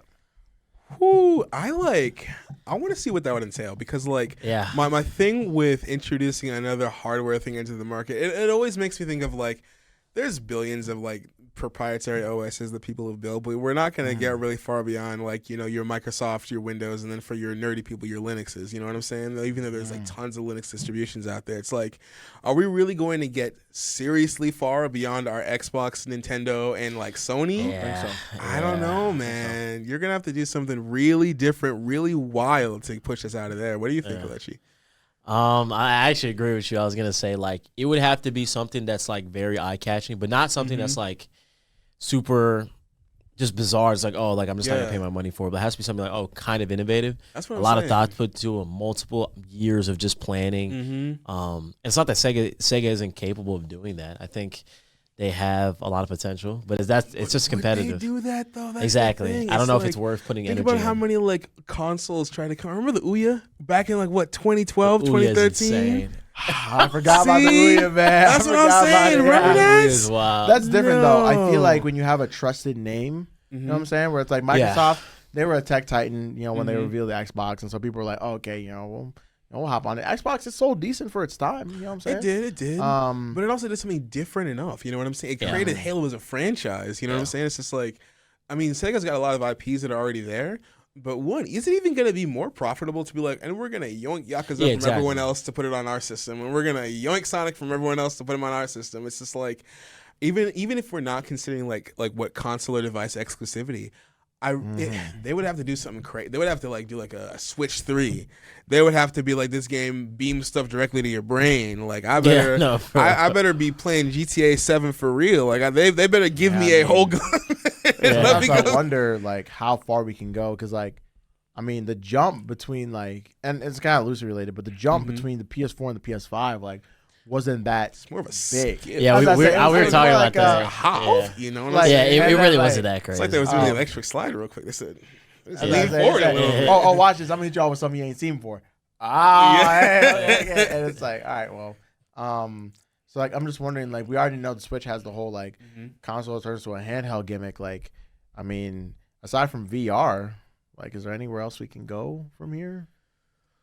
Like, that's the question. I wonder. Maybe it's for people who are smarter than me to figure out. But I wonder if we're just gonna see us reverting back to handheld. Because like it's easy enough to be like handheld. It all cycles back to the game. You know, that's what I'm saying. Dog, I think it could be a thing where it's like somehow, you know, we can start talking about like, you know, multiplayer on the go, handheld. That we can get into that realm, like that Switch commercial back in the day. Yeah. I think that I was not playing my Switch on that rooftop, man. Where's my Splatoon 2 team where we all sat? In an empty skateboard park. Yeah, like I feel like that might be something that'd be like, oh wait, hold on, low key, I can go, you know, whatever. How they make that, you know, put 5G on the go, like that'd be kind of cool. But it is kind of tough to see. Like, I don't know how much more they can, you know, innovate. Yeah, but I guess my question, maybe they couldn't innovate further. Maybe AI could. You know what I'm saying? Like, because I mean, we already see things where it's like AI is writing your essays for you. It's like doing this, like, you know, how, like, I mean, could we see a future where it's like AI is developing stuff? Like, I mean, even if it's like small short form stuff, you know what I'm saying? It's possible. Like, not to diminish the work of like, you know, indie developers or anything like that, but like maybe like, you know, smaller, like 2-hour titles, 3-hour titles or anything like that. Like, could we see something like that, you know? I mean, I guess. My thing with that is like, even outside or maybe like AI NPCs or something. AI NPCs I think is interesting, but I don't know. I've always, when it's come to that kind of topic about like, you know, immersion, when I think about games I'm immersed in, even though I'll crap on it all the time, I'll think of something like a Skyrim. I'll think of like a Breath of the Wild. I'll even think about like a Dragon's Dogma. And maybe that's just because for me, like when it comes to immersions, it's not even necessarily about the granularity, but it's about how everything kind of fits together to give me a feeling. Like, frankly put, I don't care that I can't go into like Whitehold and ask the Jarl how his marriage is doing. I don't need to know that. I really do not care. I mean, it's cool to see sometimes. I think the coolest thing about a game like Baldur's Gate is that like all these different scenarios that I didn't think of, I'm like, oh, like I really could like steal the shoes off this guy, I guess. Like, you know what I mean? Like, it's like, so it's funny. I think that lens, that says more about the tight-knitness of a really well-planned out system versus, I guess, for lack of a better phrase, like depth for depth's sake. You know what I'm saying? It's like people talk about the phrase like, I don't want it to be like, you know, wide as the ocean but deep as a puddle, but it's also like I don't want it to be like as deep as a septic tank. You know what I'm saying? Where it's just like, this is deep but it's still dirty water. It's still something I don't really want to like wade through.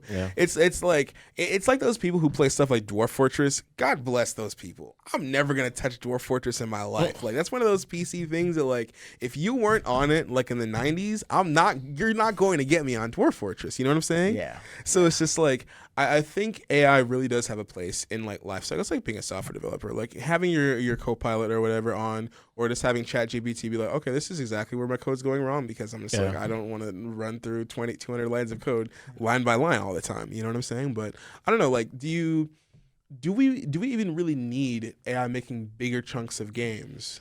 I think that's a better question. I think it could be a fine line of AI can be a tool to help, like just make things a little easier in terms of like game design. Yeah, it's like a tool. You know what I'm saying? And the tractor didn't replace the farmer. Exactly. I was gonna say like you can still have the beauty of like the detail, the things that you want to implement your vision into the game, while not letting AI just take over and like feel like, oh, you know, I barely felt like I did anything. Because then you get into, you know, cutting staff and like, you know, less jobs. I feel like, I guess maybe profit will be, you know, shifted. But I feel like if companies figure out a way to utilize AI to maximize profit, of course they're gonna do it. Like I feel like that's a no-brainer. And I feel like that kind of even gets into, remember when people were really up in arms about procedural generation, when it's just like, it's really not that deep. Everyone uses it to just make environments easier because not everyone has to go into Blender and model every specific tree. And it's way too cost prohibitive at this point to do so. You know how many trees are in Elden Ring? You think they made all of those by hand? Come on, dog. No. They let the computer handle that because that's what computers do. You know what I'm saying? And I feel like in a similar way, it's like that whole thing of like, you let the AI do stuff that it makes it easier for the artists to do. Exactly. You know? But as far as like, I don't know, AI in gaming, I don't know, it would be interesting to see things like AI handling stuff like the Nemesis system in Shadow of Mordor, where it's like your enemies are reactive to what you do. Like something like that for like a superhero game could be dope. Now, I agree. Like that stuff would be perfect for AI. Like it's literally just like you said, it's like stuff like superhero games and like roguelites. Yeah. Yeah. I mean, that would be really dope to see. I'm not gonna lie. That'd be awesome. But it's AI is something that I do want, like game developers really be kind of, you know, careful with. Very cautious with, because it can go sour real quick. You know where I think we need AI? We need AI in fighting games. Because think about it, one of the biggest barriers to entry when it comes to fighting games is that like it's hard to know both where you messed up and why you messed up. Yeah. But AI and machine learning can do a lot of that analysis for you. And I think isn't Tekken 8 doing something like that right now? Like I'm not entirely sure. I think so, because I think I was seeing something. And again, like people can correct me. Tekken 8 got to get their Evo numbers up first. Hey, everyone's enjoying that game. I'm not gonna pick up Tekken 8, but I'm glad for the people who have it. But yeah, it's funny though, because when I was younger, you know, I had Amiibo and I used them in Smash, right? Yeah. And I feel like Amiibo AI was perfect for fighting games because like I would train up the Amiibo and they would be better than me. That's what I'm saying. And I was just sitting there like, as a kid, I'm like, oh, like this is some cool magic, I guess. Yeah. No, it was. Like, you remember Connor's level 50 Ike, right? Yeah. Oh, I remember that. Yeah. You remember Skylanders? I remember. They kind of had the same mechanic, I think. Like, and it was like it was pretty dope. Was it AI? The first one, maybe in later stuff. Oh, okay, but like the Amiibo, like as the more you follow with it, the more it would level up, and the better it would become. Mm-hmm. I like the idea of it like being like a fighting game where like it both learns from you, but also the platform itself is like this is where you drop the combo. I think the thing with Tekken is like it'll tell you like this is where you could have punished. You know what I'm saying? Yeah. Stuff like that. Yeah. Because again, when you're getting into fighting games off rip. Like that's why a lot of games are giving you like instant engagement mechanics like Super Russian Fighters. You know what I'm saying? Where it's just like I want to get in there now because I really don't know how to get these fundies together. Or like I want to get in there now because I'm impatient. Exactly. You know what I'm saying? It's like using AI as a learning tool for stuff like that. I think would be really, really cool. You know? I think it'd be awesome. Yeah. We get a lot more people in this space too because it makes it a lot more approachable than okay, if I want to learn this game, I have to like watch 3 different guides, watch Dododoya break down the fundies, and then watch like a couple matches, and then get smoked in online for at least a week. You know what I'm saying? I haven't watched guides since I was trying to get into Smash Ultimate. That's what I'm saying. I think that was the last time. No, Fighters. I'm lying. I was watching. I watch a lot of guys in Fighters. When I was trying to play ranked, when I was playing ranked, I was watching a lot. Well, we gotta get my back most to recent guide was I was trying to learn Byleth, and I was like, I want to just learn Byleth. We got to get back to what is it? Guilty Gear for real? Oh yeah, we do. I haven't bought Guilty Gear yet, but that I want to get into and Sparking Zero. Sparking Zero, Dragon Ball Sparking Zero. It's later in the year. That's the game I'll be grinding. I'll be grinding that game for a while. Yes, sir. So, anticipated games for the year? Yeah. Ooh. They confirmed Goku mid. Oh, really? I mean, how many wasn't there a screenshot of like there was like 12 Gokus and like 13 Vegetas or something like that? But that's how you know it's a Dragon Ball game. Yeah, the good thing is though you can keep transforming like yeah, so it isn't like I think if you pick Super Saiyan 1 exactly. you're staying you can go there. from No. Super Saiyan 1 to 2 to 3 to go. Yeah. I think that's kind of the charm though. No, that sucks. I think that it's really that's really cool. I was playing Budokai Tenkaichi 3 and I literally could do that. Like it was Super Saiyan, like Great Ape Vegeta is beating Boo. I was like, that's cool to me. I don't know, I just liked it. I mean, I get that, but also I'm a sucker for transformations. Oh yeah. Don't get me wrong, I loved it when I transformed to Xenoverse. So yeah. But, Xenoverse. I still can't believe Xenoverse 2 is going on. Let's go, baby. Bro, man, they keep it strong. The money just keeps getting printed, Yeah, apparently. man. The way they're supporting that game. I mean, they keep dropping a lot of DLC and stuff like that. Like it's supported fun. that game longer than some men have supported the wives. Let's be real now. For real, That's crazy. For real though. Like, They keep adding quests. Sometimes I'll go in there and it'll update for them. I'm like, damn, man, I haven't touched this game in a while. And like, I'm like, this is pretty buying cool. time for Sparking Zero, man. No, they were. Like, it's actually crazy. Which is wild to me. I really want to know where anime games are going to end up in like the next 5 years, because it's like it really They feels might still be trash. it really it's not feels a good. like only Dragon it's Ball not a has good been space. giving us good games consistently. Speaking of that, Hey, it took a lot to get here, man. It took a lot to get here, but took a lot since to get here, Xenoverse, man. has been consistently at least good, if not great, at least good. You know what I'm saying? yeah, I will say, and I've been harping on this for a minute. I feel like a lot of anime games are cash grabs. Yes. 100%. And Since the beginning. I mean, like, that JJK game came yeah, out. Didn't it? So. 100K man. refunds in 5 days. Isn't that the most on That Steam? is crazy. That's ridiculous. Like that, it wasn't even like it was like okay. It looked like a PS5 game. It looked like next gen console game. It looked like a PS2 game. The environment was terrible. The supers were like so bad. It was. Like, I was looking at them. Like some people were just like, "Dog, why is this character just like punching me to death in his level 3?" Like even though bro has man. It just was like the beauty of fighters, where it's like we'd gotten so many mid Dragon Ball fighting games. My Hero. The beauty of fighters was that like they're like. This just has so many references to the material. Exactly. Yeah. Like it doesn't feel like it's like Arena Fighter with some Dragon Ball on it. Like, well, that's the thing. It was made to be like a serious fighter that also was a love letter to Dragon Ball. Yeah. That's the thing. You know, it's like, but my thing is, I feel like we can have fun, good arena fighters. Like we don't even need to make them all competitive. Like let's be honest. Ultimate Ninja Storm series is a good arena fighter. In my opinion. Yeah, it's not bad. The new ones are I was gonna say kind new of bad, ones, but hey, I don't know. Yeah, maybe my mind is kind of by nostalgia. Just be like, oh, the new ones are bad, but the old ones are good. But it's like we can have fun and engaging game mechanics without becoming a Jump Force or whatever the JJK game is. You know what I'm saying? Yeah, like I was excited for Jump Force when it was I thought you coming were gonna out. say I actually like Jump Force. No. Jump Force is fun it when was I'm fun playing in its with own friends way. because Yeah. it's fun. That's it. Like It's funny to laugh at. Yeah. It's not good, you know. Yeah. It's like when your little You're sister not cooks something. good. It's like when your little sister cooks you something and there's too much salt. You're not gonna say this is garbage, but it's just like It's like, all right. oh my goodness, you're just gonna be like, oh hi, you cooked something. I'm proud of you, you know. But Yeah. instead of saying that to my little sister, I'm saying that to Bandai Namco. Yeah. And these dudes have no excuse. They really don't. I'm telling you, It's y'all. just sad. Like I want better for fighting. Fighting games can be so much fun. Like I don't want to have to always go back to That's what I'm to saying. Dragon Ball every second of the day. Like I want to see that people said they did like the Demon Slayer game. I didn't. I looked at it. I was like, eh. That's the If it's not enough. Like I mean, like, don't get me wrong. Like Dragon Ball has its arcs. You know, Cell Saga, Majin Buu Saga, like all these different arcs, right? We've So been like you doing can them. We know those. Yeah, you and it's a lot of people is growing up with those. You know what you're getting out of it. Some of these arcs, like making a Demon Slayer game with 2 seasons, like That's the thing. how many characters can you really go It's off? like you that? have to do that You know? thing. The Where they used to issue make with like that, an though, original is story, that, but they don't want to do that. Yeah, well, the issue with that though is that there are some fighting games that like extend past the like adapted source material. Yeah, Like the exactly. JoJo Of course. games. They extend past just where the anime Eyes is of at. heaven. And the Demon Slayer game could have benefited from that because the manga's done, so they could have just Exactly. They done that. could have Yeah. just made their own thing. literally. But, they didn't want I mean, to, that's what Xenoverse 1 and 2 was doing. Like Kind of, yeah. Yeah. Like, it was just Well, like it made basically its own fan fiction. original You know what I'm thing, saying? like, Yeah. But that's the thing. It's like, it almost, in a sense, justifies its existence by trying to be its own thing, but still in that verse. You know what I'm saying?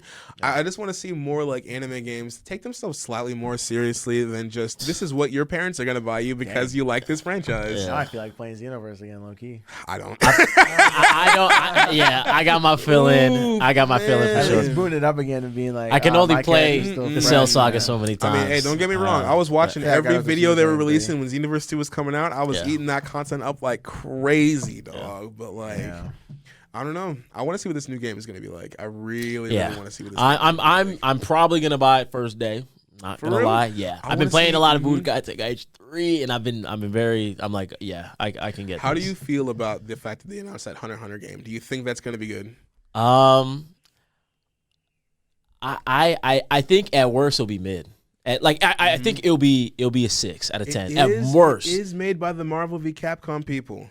And Marvel v Capcom is pretty decent from what I've heard. Again, I'm not a fighting game dude, but everyone I know who liked MVC3 I can get into it's a that. decent game. I can get into that for sure. Marvel It's vs. Capcom series in general, people say as well. Yeah, yeah, that's what there's I'm saying. enough content. They can make the story really, really interesting. You can go a lot of places with that.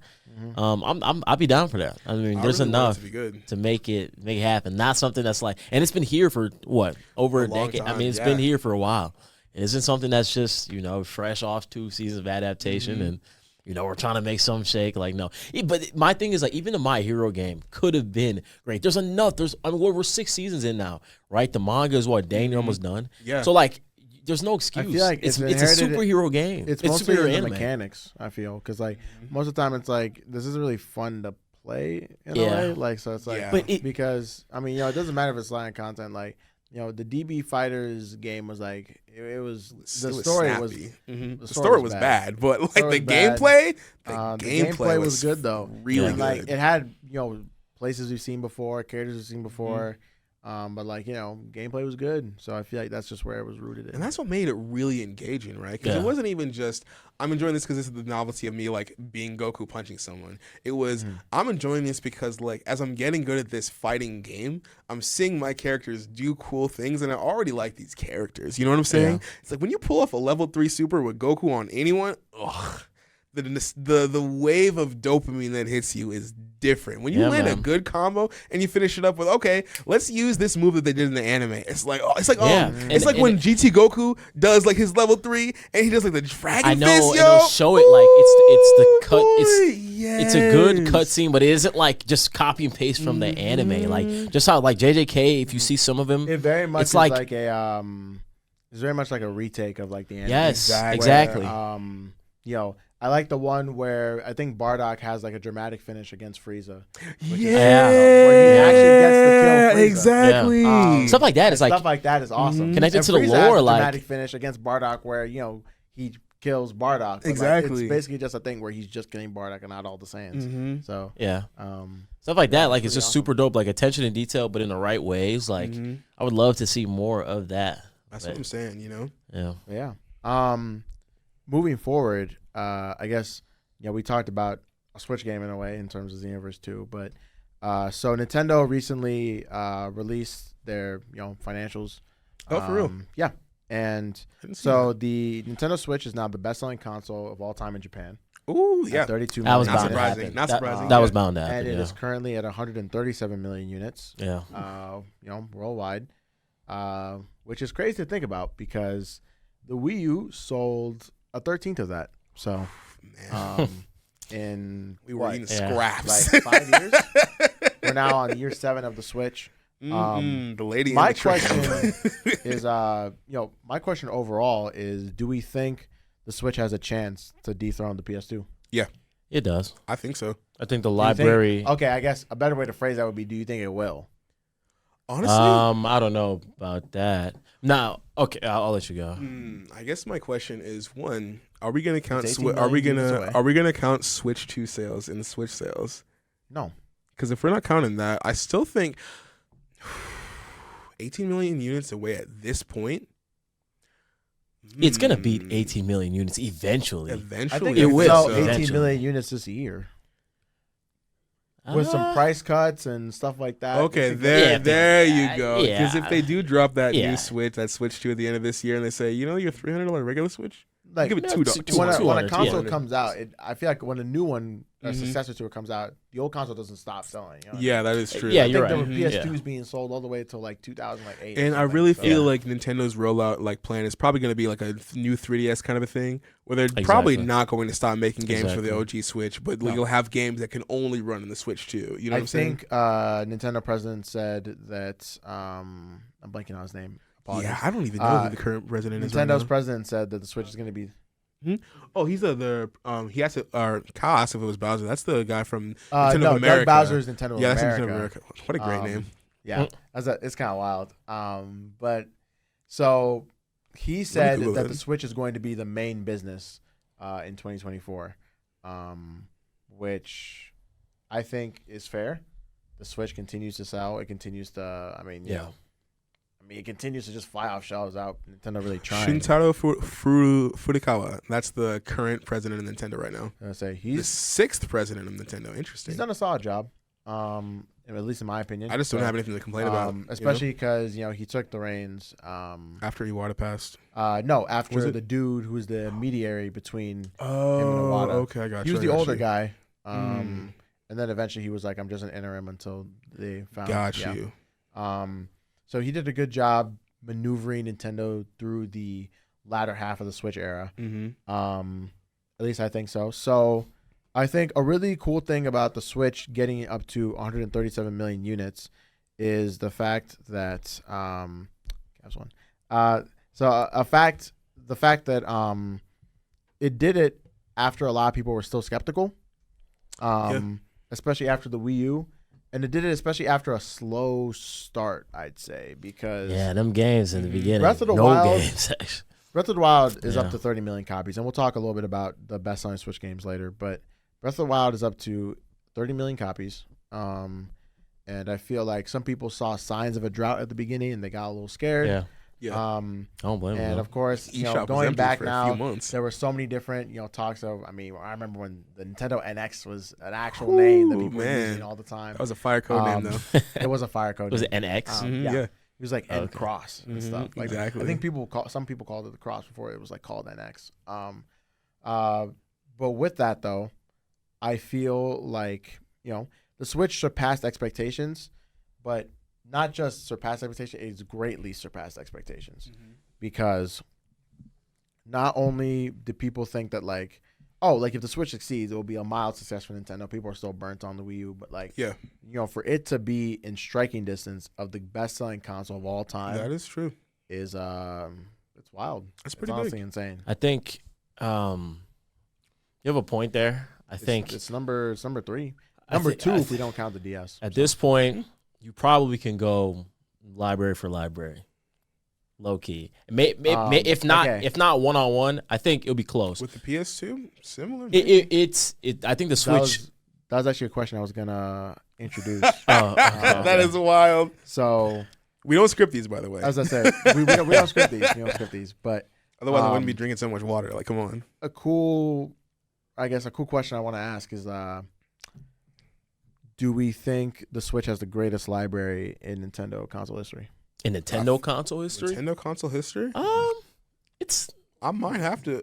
It's close. I think it's probably 2. Because what would you have above it? Because for me at least, I always have to. Because if I'm gonna be dead honest with you, whenever I think of the DS library, I think of it combined with the 3DS library because it's compatible. Yeah, and that's a killer library on its own. The 3DS library was huge. The 3DS and the DS. I was gonna say kind of combined. Because if you combine those two libraries, it's because 3DS can play DS games, right? Yeah, exactly. So the 3DS library was crazy. I'm not even gonna lie. I think the DS library is kind of nerfed because there's no VC and there's a lot of shovelware on it. Also fair. In my opinion. I think if there's any... I think the Switch has to be number 1, honestly. If there's any library that can rival it, titles, yeah. It is the Wii U and the GameCube, in my opinion. Okay. I was going to say probably the Wii U. Just because they were throwing anything on there. Because they had to. A lot of ports. You can play every Zelda game on the Wii U. That is true. Aside from Tears of actually, the Kingdom. yeah, You can That's play everything insane. that is true. on the Wii Actually, U. That is literally You insane. can play Breath of the Wild on the Wii U. yeah. I had a friend who play A would Link like to the bring Past his on the Wii Wii U to places, What? and like he just pull out the tablet, he would just plug it in, and then he would just be playing Breath of the Wild there. That was like early 2017, I man. keep forgetting Jeez. Breath of the Wild was a Wii U game It originally. was supposed to be a Wii U. Yeah. Oh, game. yeah, it Remember was. when we You're right, first you're started right, E3 and then Nintendo Directs and everything. Yeah. Oh my goodness! I'm Yeah, gonna put that dude. tech demo on the screen in post, but that's what I'm that saying, tech dog. demo was Whew. beautiful. Listen. It looked amazing. And the first, I'll never forget the first clip of Breath of the Wild where everyone was like, Yeah.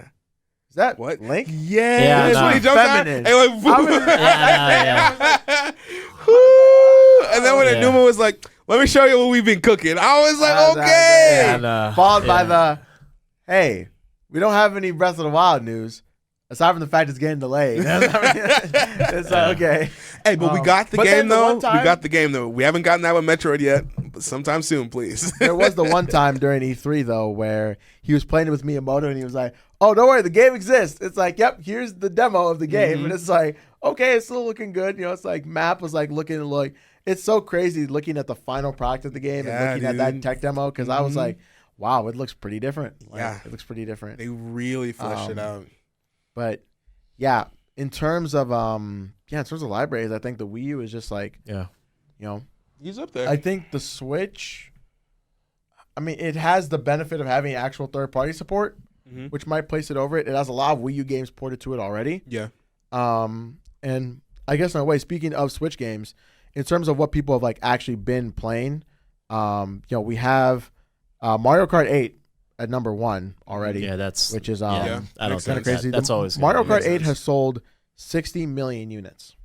60 million units. Okay. They used crazy. to bundle it with the Switch. I think that's When counting- it I think first that's came counting out, those, it would always be bundled. You know, like I think the bundle came later, actually. oh, was it later? maybe a little bit later, but Oh, not never super mind. far after. Yeah, Okay, a okay. little bit later, but not super far after. Exactly. Okay. Yeah. I know But Animal Mario Kart Crossing 8 was, Deluxe is the actually. We're playing a mini game now, so Okay.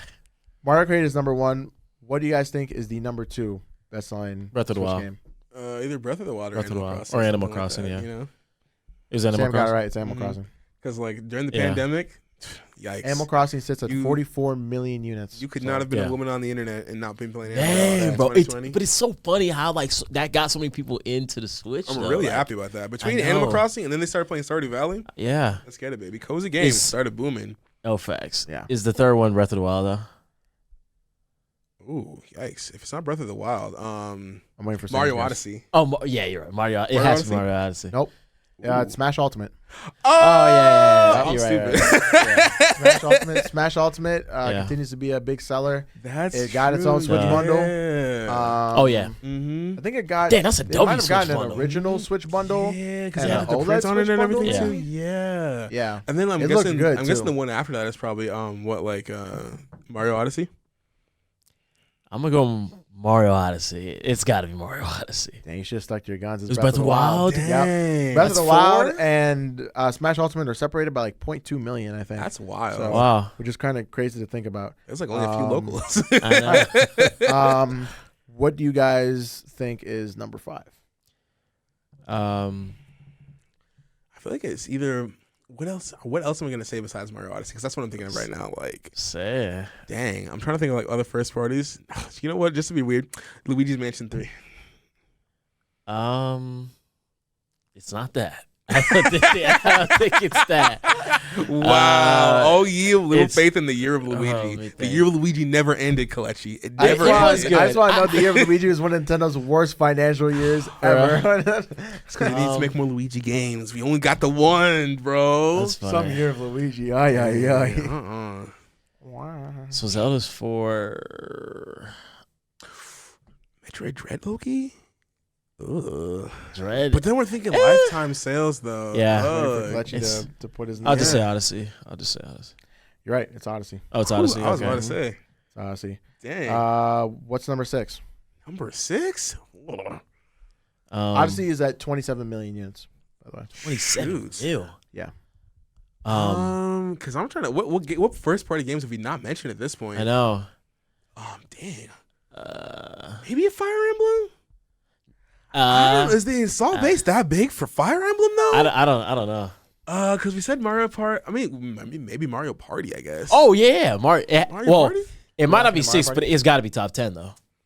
It might not be 6, but it's What do you think is 6 then? Because if it's not Mario Party and it's not Fire Emblem, Nintendo Labo. Oh, I'm tweaking. It was so good. We haven't seen any Pokemon games, right? Oh shoot, he's right. Let's go Eevee. Oh, I'm gonna go with Sword and Shield. Or Sam's right. Sword and oh, Shield. Sword and Shield. There you Sword and go. Shield I is So forget. 26 million. 26 mil? 26 million units. Yep. I'm surprised that's above. Let's go Eevee. That's wild. What do you guys think is number 7? Number 7. Let's go Eevee has to be in the top 10. He's saying Eevee. It has to be. I'm gonna go with Scarlet and Violet. What are you locking in? Let's go Eevee. Sam's right again. Scarlet and Scarlet Violet. and Violet Violet. Over is how much time? 25 Jeez, million. man. Dude, are those games That was only literally 2 years old. 2 years 24. old. That was 2 years. Yeah. Let's go. Pokemon What? fans are different though. That's crazy. 2 in the top 10. I think Scarlet and Violet sold like 10 million units in the first like 3 days, which is insane. Pokemon fans are Also, I want to say complaining. this real quick It's before you guys not- waste any more of your guesses on anything else. Fire Emblem is definitely not up there. I've checked multiple times. It's like at 2 million units. So Jeez. Wow. Three Houses is still the best-selling Fire Emblem game in the series, though. Dating really saved this franchise. They did. They did, actually. They realized that people want to date the PNGs. I mean, listen. Look at what happened when Advance Wars finally came out. Do you remember that? Exactly. Can I date the Russian man? Nope. Instant pass. I still bought it, by the way. What do you guys have at 8? Dang, 8? Because we said Pokemon. That's 2 of them. Say let's go Eevee again. Bro, it has to be in the 10. Okay, you know, I don't know. But okay, If okay. you wanna lock it in, if you're going with Pokemon, I'm still going with Mario Party. It's got to be one of the Mario Parties. I forget which ones they are, but it's got to be one of them. What's your pick? I'm gonna say let's go Eevee. Sam's right again. It's Mario. What? Yep. That is crazy. Sam's got Because I'm not Maybe gonna, let's go Eevee's 9 Because to 10. I'm not gonna lie to you, I never thought that Mario Party was that crazy popular as compared to like any of the other Literally. games. That's wild. Maybe I'm stupid. People love Mario Party. My That's roommate Ryan. wild. I will send this to you, shout Ryan. He loves Mario Party. Dang. I think literally the only It time feels like the kind of game he would like. He's like, dude, you got to bring your Switch downstairs so we can play Mario Party. I was like, all right, I'll bring my Switch downstairs. We'll play Mario Party. So that's So- 8. We still Jeez. got 9 and 10. Damn. Hold on. Yeah, what do you guys think is 9? I'm trying Watch to it be think. another Mario game. Yeah, which one? Mario Golf. Mario and Rabbit The Mario Kingdom. Sports games sell crazy. I think they still kind of do, low key. Nah, but that's pretty fair. You know, I'm gonna hit him with what is it? Mario Tennis. Sure, let's go Mario Tennis. Tennis? Let's lock in. What you got? Isn't Mario and what was it, Rabbit that Mario collab? Rabbids? I don't know Rabbids. that one. That's probably I like know. that's probably like a $3 million seller. I'm not gonna lie to you. Probably a miss on that one. Mm-hmm. I don't want to say let's go Eevee again. But I'm gonna lock it in again. Let's go. It is Mario Rabbids. Nah, I'm scared. I'm kidding. I'm about to say no way. I'm No kidding. way. Fake out. It's Tears of the Kingdom Oh, at 20 mil. duh. Yeah. Sorry, Yeah, mom, your son's an idiot. Yeah, no. Of course, it's I was wondering when you guys were gonna cycle That back. is crazy. I forgot. Okay, so I because think I 10 is think a sleeper. because I think Breath of the Wild and I think Tears of the Kingdom in the same Yeah. like in my brain they're like that. You know what I'm saying? Yeah. Dang, he said I 10 was is a like, sleeper. I was like, I knew you guys were gonna get this because I knew you guys already forgot about Zelda as a whole. So let me see. He said 10 is a sleeper hit. 10 is a sleeper hit. That's the biggest. 1-2 switch. Damn, what is that game called? Which one? What do they do? Let me think. Wait. Splatoon 2, actually. Oh, that's a great guess. I gotta lock in Splatoon 2. Okay, you're locking in Splatoon 2. Mm-hmm. Dang. I'll just say Luigi's Mansion. It's fine. I was gonna say ARMS. I really was gonna say that. I like you repping your favorite franchise, but no. Number 10 is New Super Mario Bros. U Deluxe at 17 million units. Tell your mom to stop buying you Wow. games. Stop. I didn't think it was gonna be that. That is That wild. is crazy. I've heard it's not a horrible port, but it is a New Super Mario Bros. Game. I mean, it can't be that bad. The market is still there for it. Can't be that bad. I mean, yeah.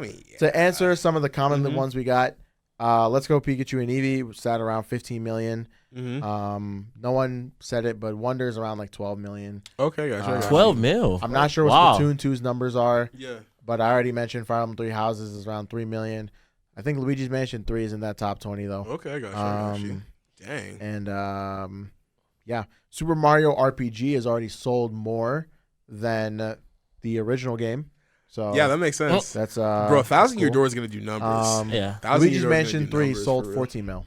Okay. That's very respectable. Which is outside that. Pikmin 4 is now the best-selling Pikmin game. Yeah, of all time, right? Yeah. Wow, they eat all Pikmin, Splatoon man. 3 sold 12 million units. Let's go, baby. Okay. So Mm-hmm. Splatoon is solid. definitely rising. Woomy. Anything that sells question. above 10 mil, because I mean, there's no Kirby games in this list. So Splatoon already clearing that 10 mil hurdle is Yeah. very good sign for its I was future about as a to say. franchise. Question. Yeah. So I've like this genre now that Splatoon's been creating because there's Oh, another you're talking game about that's Foam Stars. Yeah, yes, yeah, Foam Stars, and Mhm. people are saying like, oh, it's Splatoon ripoff, but I'm like, is Splatoon kind of creating its own way where it's like whatever you kind of Like, put on the ground, almost it's kinda movement like, shooter, almost environmental Yeah, control yeah. area. That type of, I like- think it's creating its own Yeah. wave. I think more so it's people trying to like kind of get capitalize into the off of it. get into the Mhm. niche that Splatoon is in, but like they don't realize this niche is Splatoon. Splatoon It is would the be niche. interesting to see more games that do, because I feel like if you wanted to do something similar, no, hold on, no. Devolver is right now. I think they just dropped a trailer recently where they're doing a game that's almost similar, not similar in the sense that you're like spraying something and that's creating movement for you. Yeah. But there's a trailer for this game. I'm forgetting the name of it. Maybe Kyle can look it up. Where it's like American Sniper, but you're the bullet. It's like you shoot I the think I bullet. heard Oh, for real? something. Yeah, you shoot the bullet and it will hit an enemy, and then you get to turn around and hit something else. And then so it's like super hot where like stuff doesn't move until you do, but as soon as the gun is fired, then you can basically control the That's bullet. You know what I'm saying? interesting. That's So it's like a shooter, but they're like stapling on other mechanics to it to make it more interesting. And I Yeah. think there's a lot of room in that space that is really, Yeah. really cool. That'd be And I think the way are. Splatoon did it was really, really interesting and Yeah. unique. I'm not as worried or like interested in seeing if more people do I shoot the thing and not Sniper Elite. I think Devolver announced it like a week ago, something like that. I forget what the name of it is. I saw the trailer, but like I want to see what people are gonna do with shooters as a genre, combining with like other genres and other mechanics. You know what I'm saying? Yeah. Because we've been seeing shooter and RPG crossover a ton, and we've been seeing shooter and bullet hell crossover. We've been seeing a ton of shooters plus rhythm games lately. You know what I'm saying? Yeah. Like first person shooters that are also rhythm games. So I want to see what else they're gonna come out with. Plus Yeah, rhythm games. yeah. There's like Man.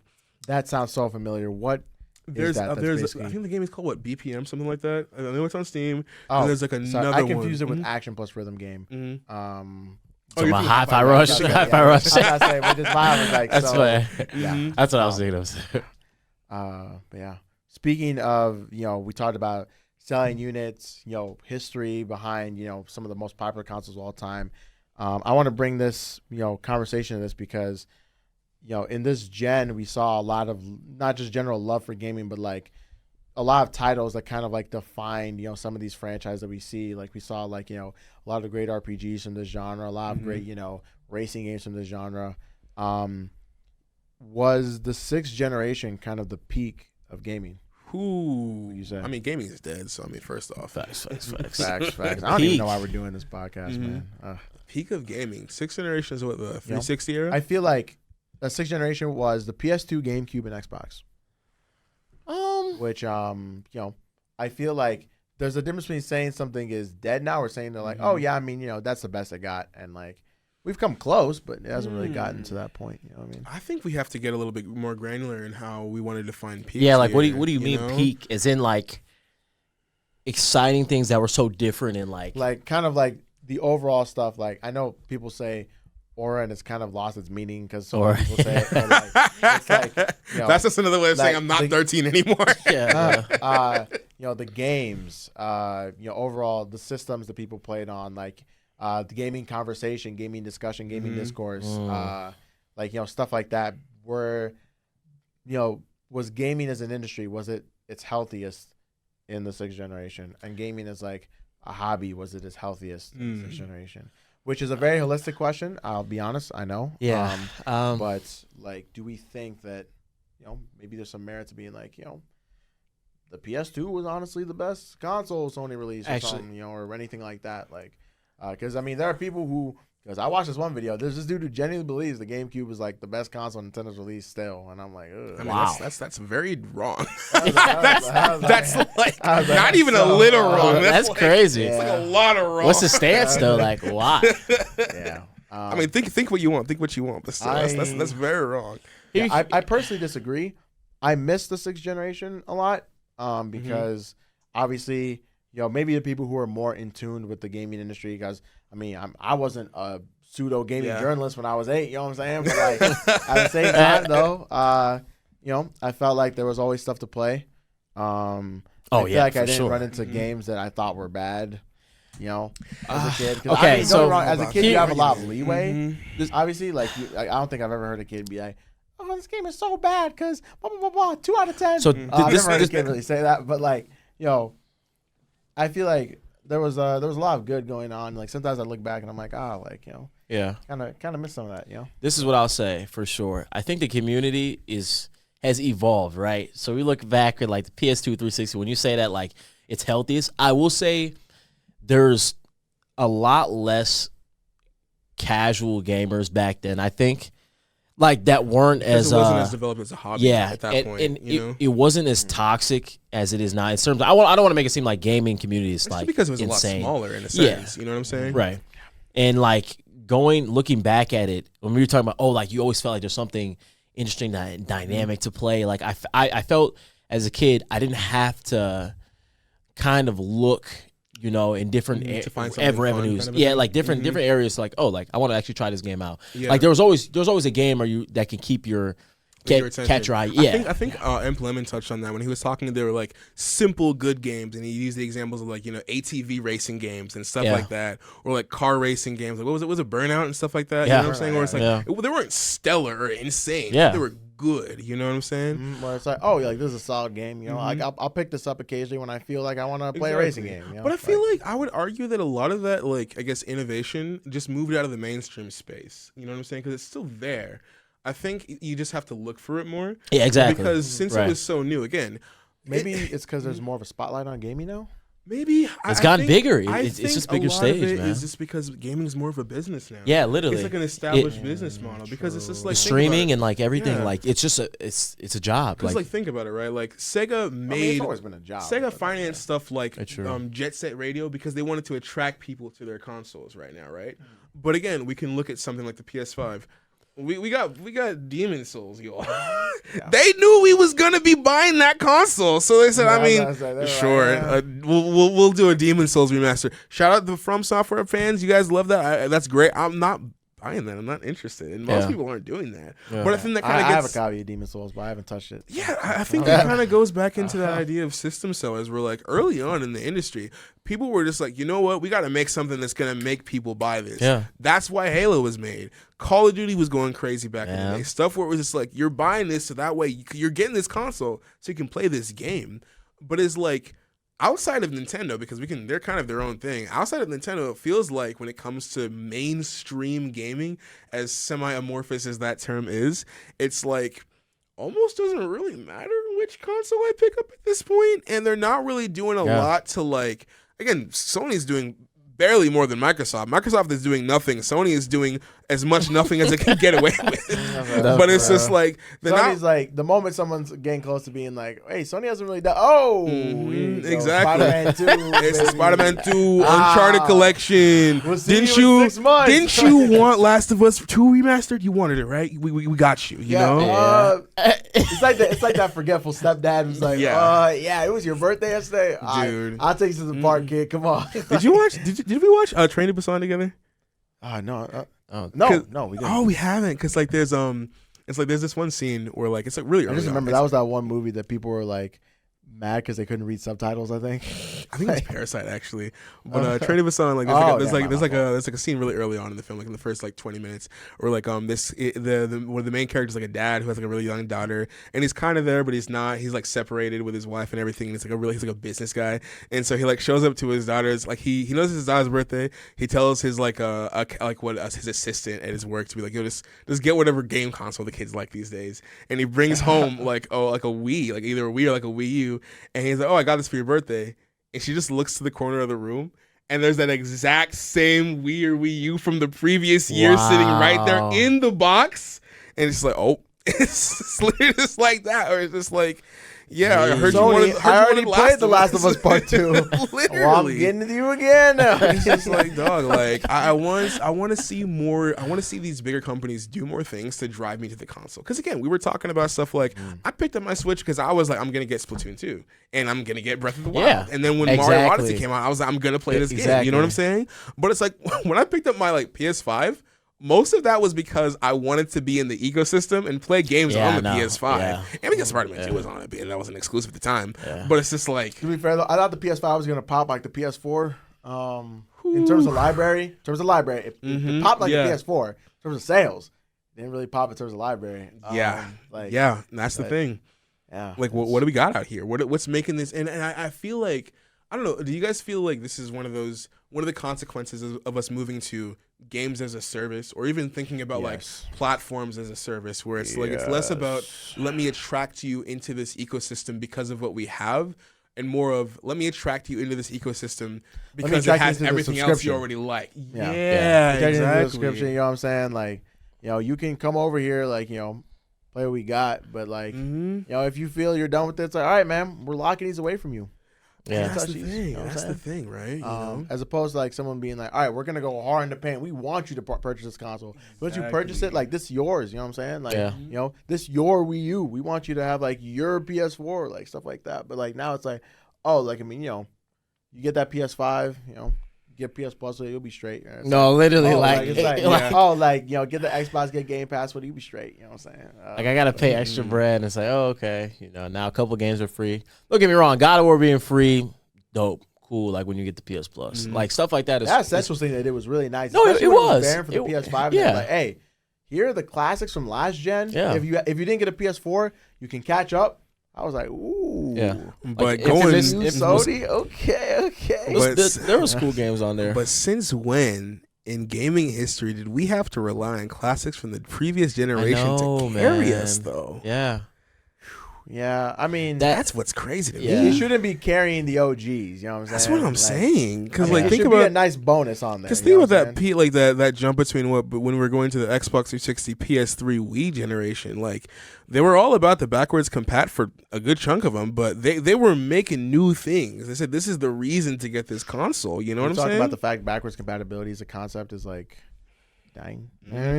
I mean, like, don't get me wrong though. The PS5 is backwards compatible with the PS4. That's true, and the Xbox Series X is backwards compatible with some Xbox One games. True. There's no reason I shouldn't be able to go all the way back. I know there's no reason I shouldn't be able to go all the way back because before it was understandable where it's like, okay, like, you know, I can't play a GameCube disc on. Well, actually, I could play a GameCube disc on the Wii. Exactly. But I couldn't play it on a Wii U, which makes no sense to me. But okay, but you know, it's whatever.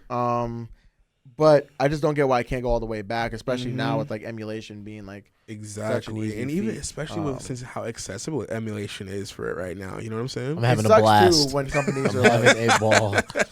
Gotta say that now. It sucks too when companies are like, yeah, we're not gonna sell this to you. Yeah, literally.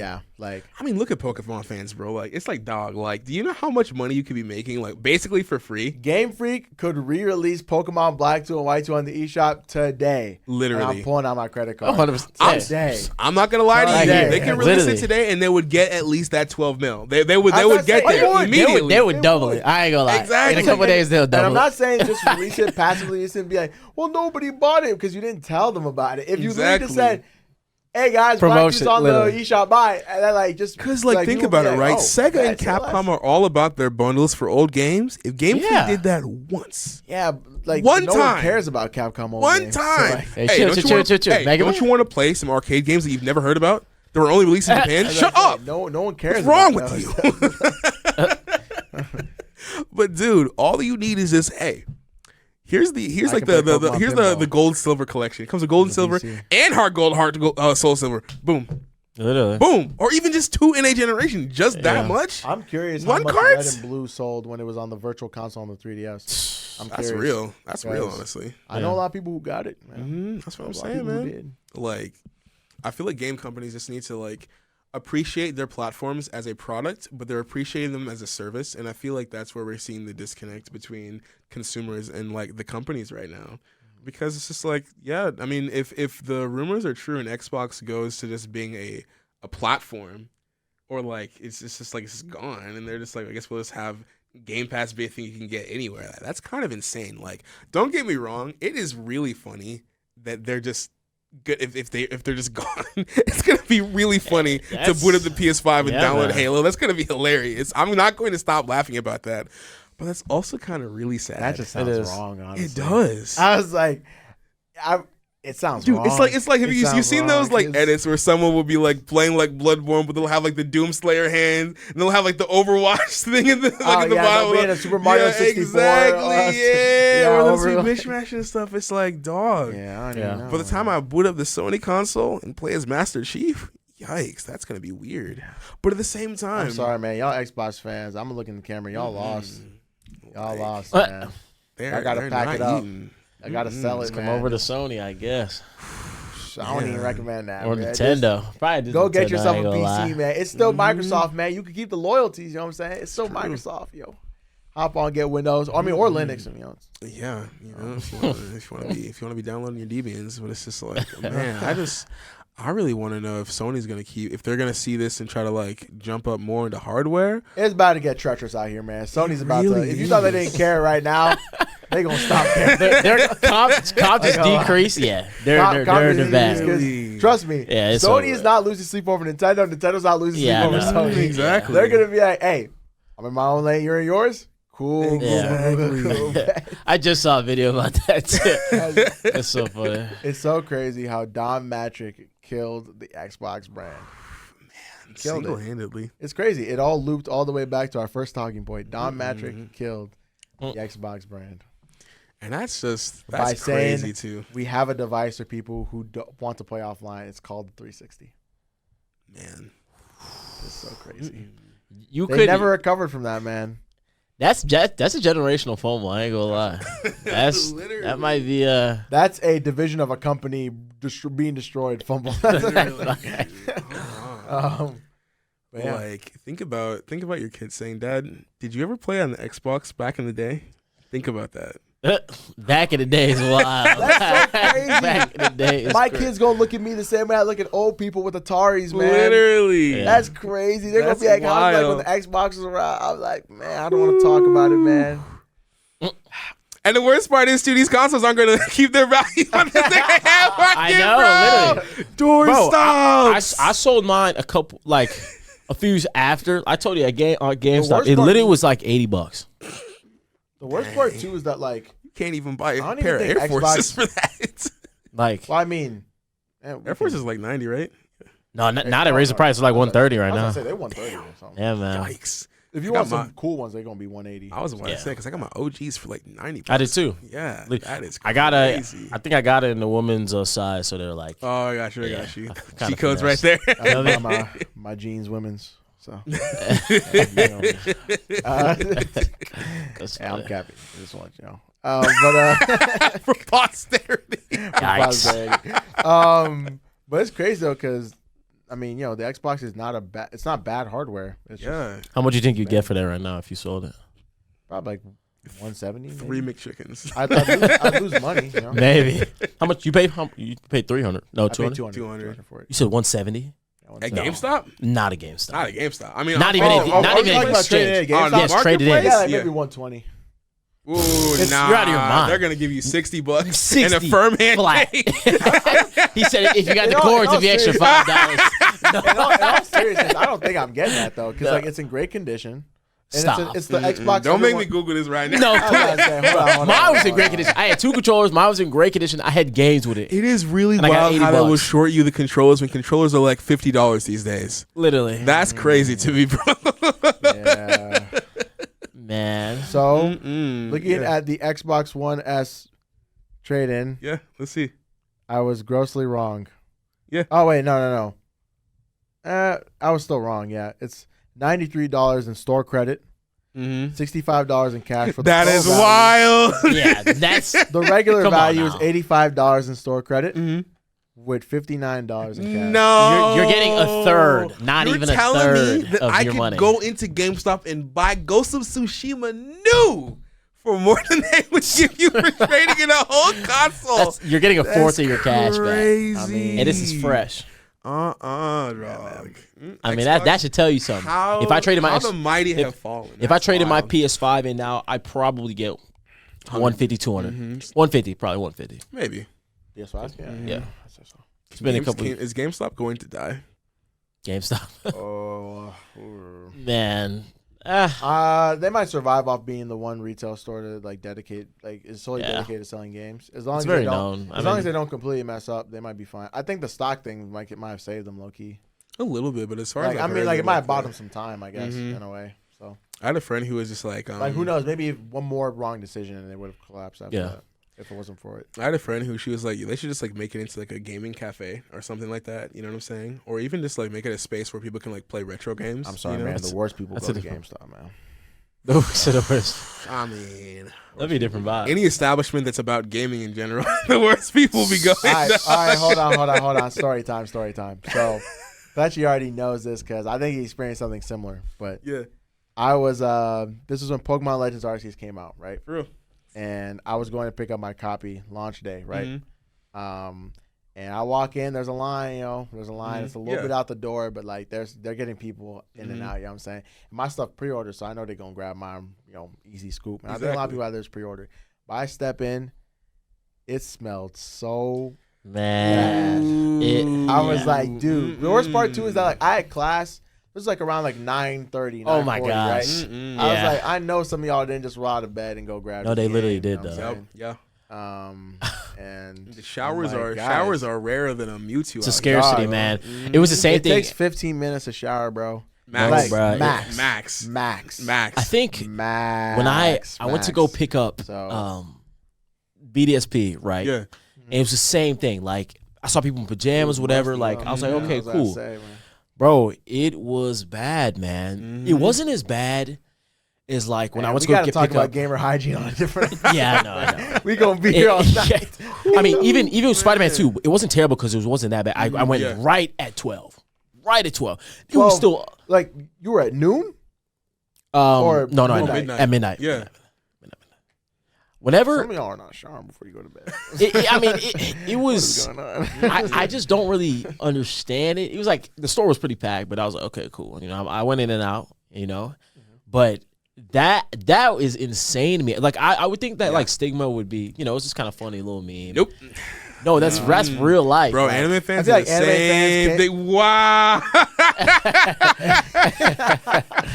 That's hilarious. Anime fans, they came away. No, dog. Like I mean, I guess they came away because in a way, people who showered joined anime fans by associating themselves by being Yeah. anime fans.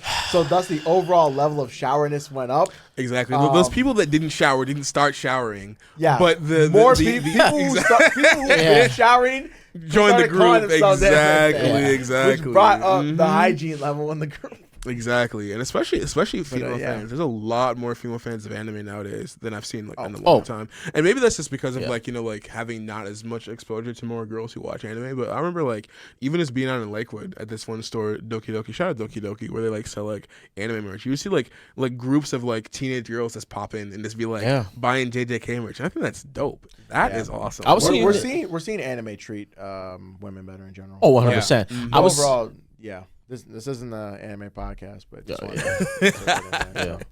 But yeah. So as we kind of approach the end of our episode, I want to finish us off with what have you been playing and praise and raise. So Kelechi, what have you been playing? It's actually since December till now. So I finished Ratchet and Clank.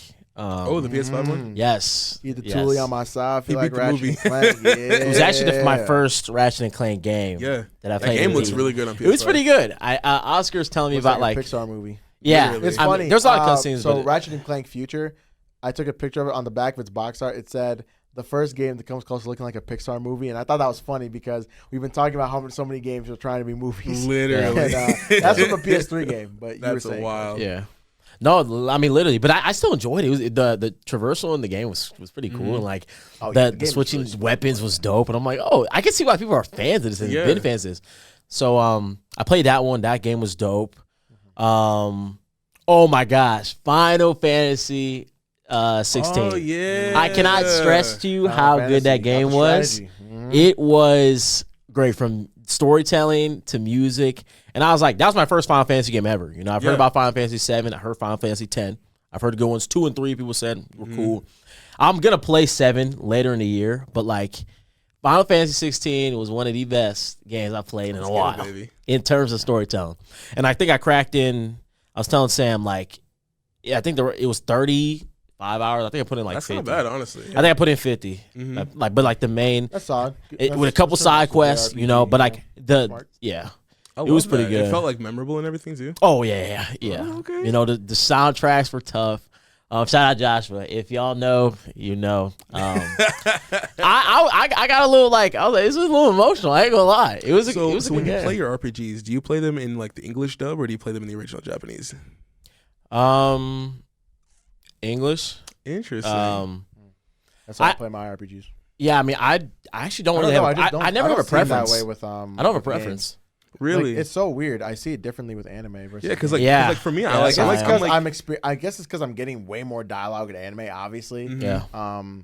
And so like with games, I don't know. I've never ran into a dub of a game that I'm just like, I gotta turn this off. That's interesting. I ran into that quite a few times with anime, but I mean, of course. Oh we yeah. can talk about, Yeah. Yeah, because like for me, like I always just like do the same thing I'll do with anime. I'll just it's English. I'll just switch it to the sub. That actually the makes app sense. one, you know what I'm saying? We have played fighters in we turned into Japanese, Yeah, yeah. I would say, yeah. But That one felt natural to me too. Yeah. playing yeah, fighters in no, it was. Japanese. I think it's because we've been so used to like hearing it though. To be Yeah. fair though, I didn't get used to watching Super in Japanese until Yeah. Car? I didn't get used to watching Dragon Ball in Japanese until Oh, Super. it's a Super. Yeah, I got you. That's fair. So Final Fantasy 16 though. Yeah, that was another one I crossed off my list. What else? I played a little bit of Donkey Kong. Which one? I think Donkey it was Kong 1. Donkey Kong 1, yeah. The Got Game you. Boy.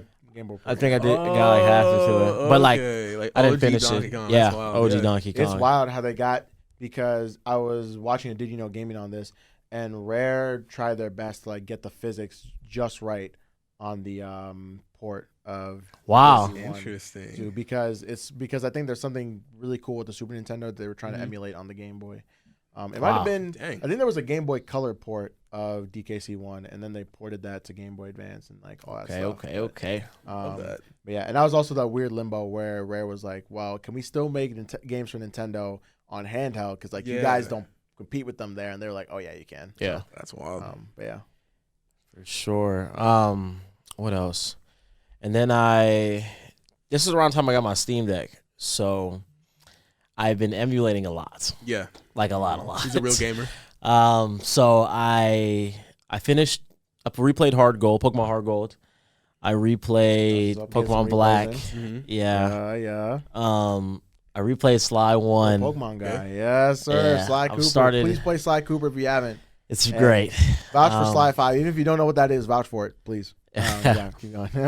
Yeah. I started Sly 2. I didn't really finish it. But And then always just play the intro level of Sly 2. yeah. I love it.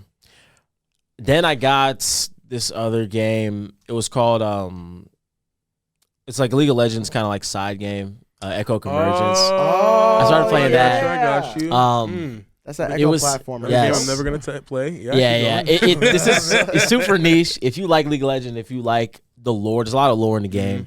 And I knew Echo is one of my favorite characters. Riot has not been missing outside of League, Yeah. man. All the Alright. extra League content. looking good. Yeah. So it's been looking good since 2021. So. Oh yeah. So that was something I was like, dang man, like he was one of my like favorite characters to play. You know, I bought him. Like I spent a lot of time grinding him, so I was like, let me just buy it. It was so fun. It was so like the story was dope. It was only like 10 hours, so I was like, yeah. But I put in like 15 hours in. Sam got me Fallout New Vegas. I just opened. I haven't been able to like really play it. Once you sink your fangs into that game, yeah. So I have to get into that, and I just started. Well, Black and White 2, but I kind of like been picking it up and like dropping it because of school. Yeah. And I think that's everything. I'm willing. Like I'm gonna play stuff like I have a lot on my list, but they're bigger games. Final Fantasy 7, Elden Ring. Oh yeah, tell me about it. Katana Zero. Messenger's probably up there too, right? Yeah. What is it? The Messenger. That was on that. Probably. Yeah. I have a bunch, but even the new releases this year. So I'm eating good this year, man. This year's gonna be great. Yeah. I think for me, so I've been on a big collecting kick with Vita games specifically lately. I got all my vanilla rare ones. I got Odin Sphere. I got Muramasa. I got Dragon's Crown. There's probably one more that I'm forgetting right now, but I've been really collecting a lot. So I've been putting pretty much all my recent time into Muramasa, and that game I had heard about Vanillaware, you know, like because especially like I remember when Dragon's Crown was coming out and everyone was freaking out about it because of art and everything. I heard about like some of their stuff. I picked up 13 Sentinels. I want to say at the end of last year I started playing that. 13 Sentinels is actually really interesting. It's a cool game, but like. I really, really, really, really, really love the art direction in these games. Like all of their games have this like, and they're all slightly different as far as the way that they do their art, but they all really, really, really fit the game that they're trying to do and the experience they're trying to give. But they all have this like just stylized enough.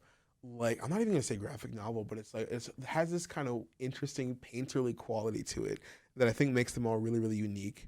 And I've been putting a lot of time into Muramasa because like it's such a fun like side-scrolling almost beat 'em up game, but the combat is really deep. Okay. Like you could it's like you've got combos, you've got like a free move that charges up that can hit all the enemies on screen. You have to think about like your weapon durability and switching weapons. You have special moves related to each weapon. You get to like upgrade all of your stuff. Your movement options are crazy. You have a dash attack that's just mapped to holding the attack button and moving that you can do 3 times. The air combos and the juggles do not stop even when the enemies are dead if you want to keep racking up your combo.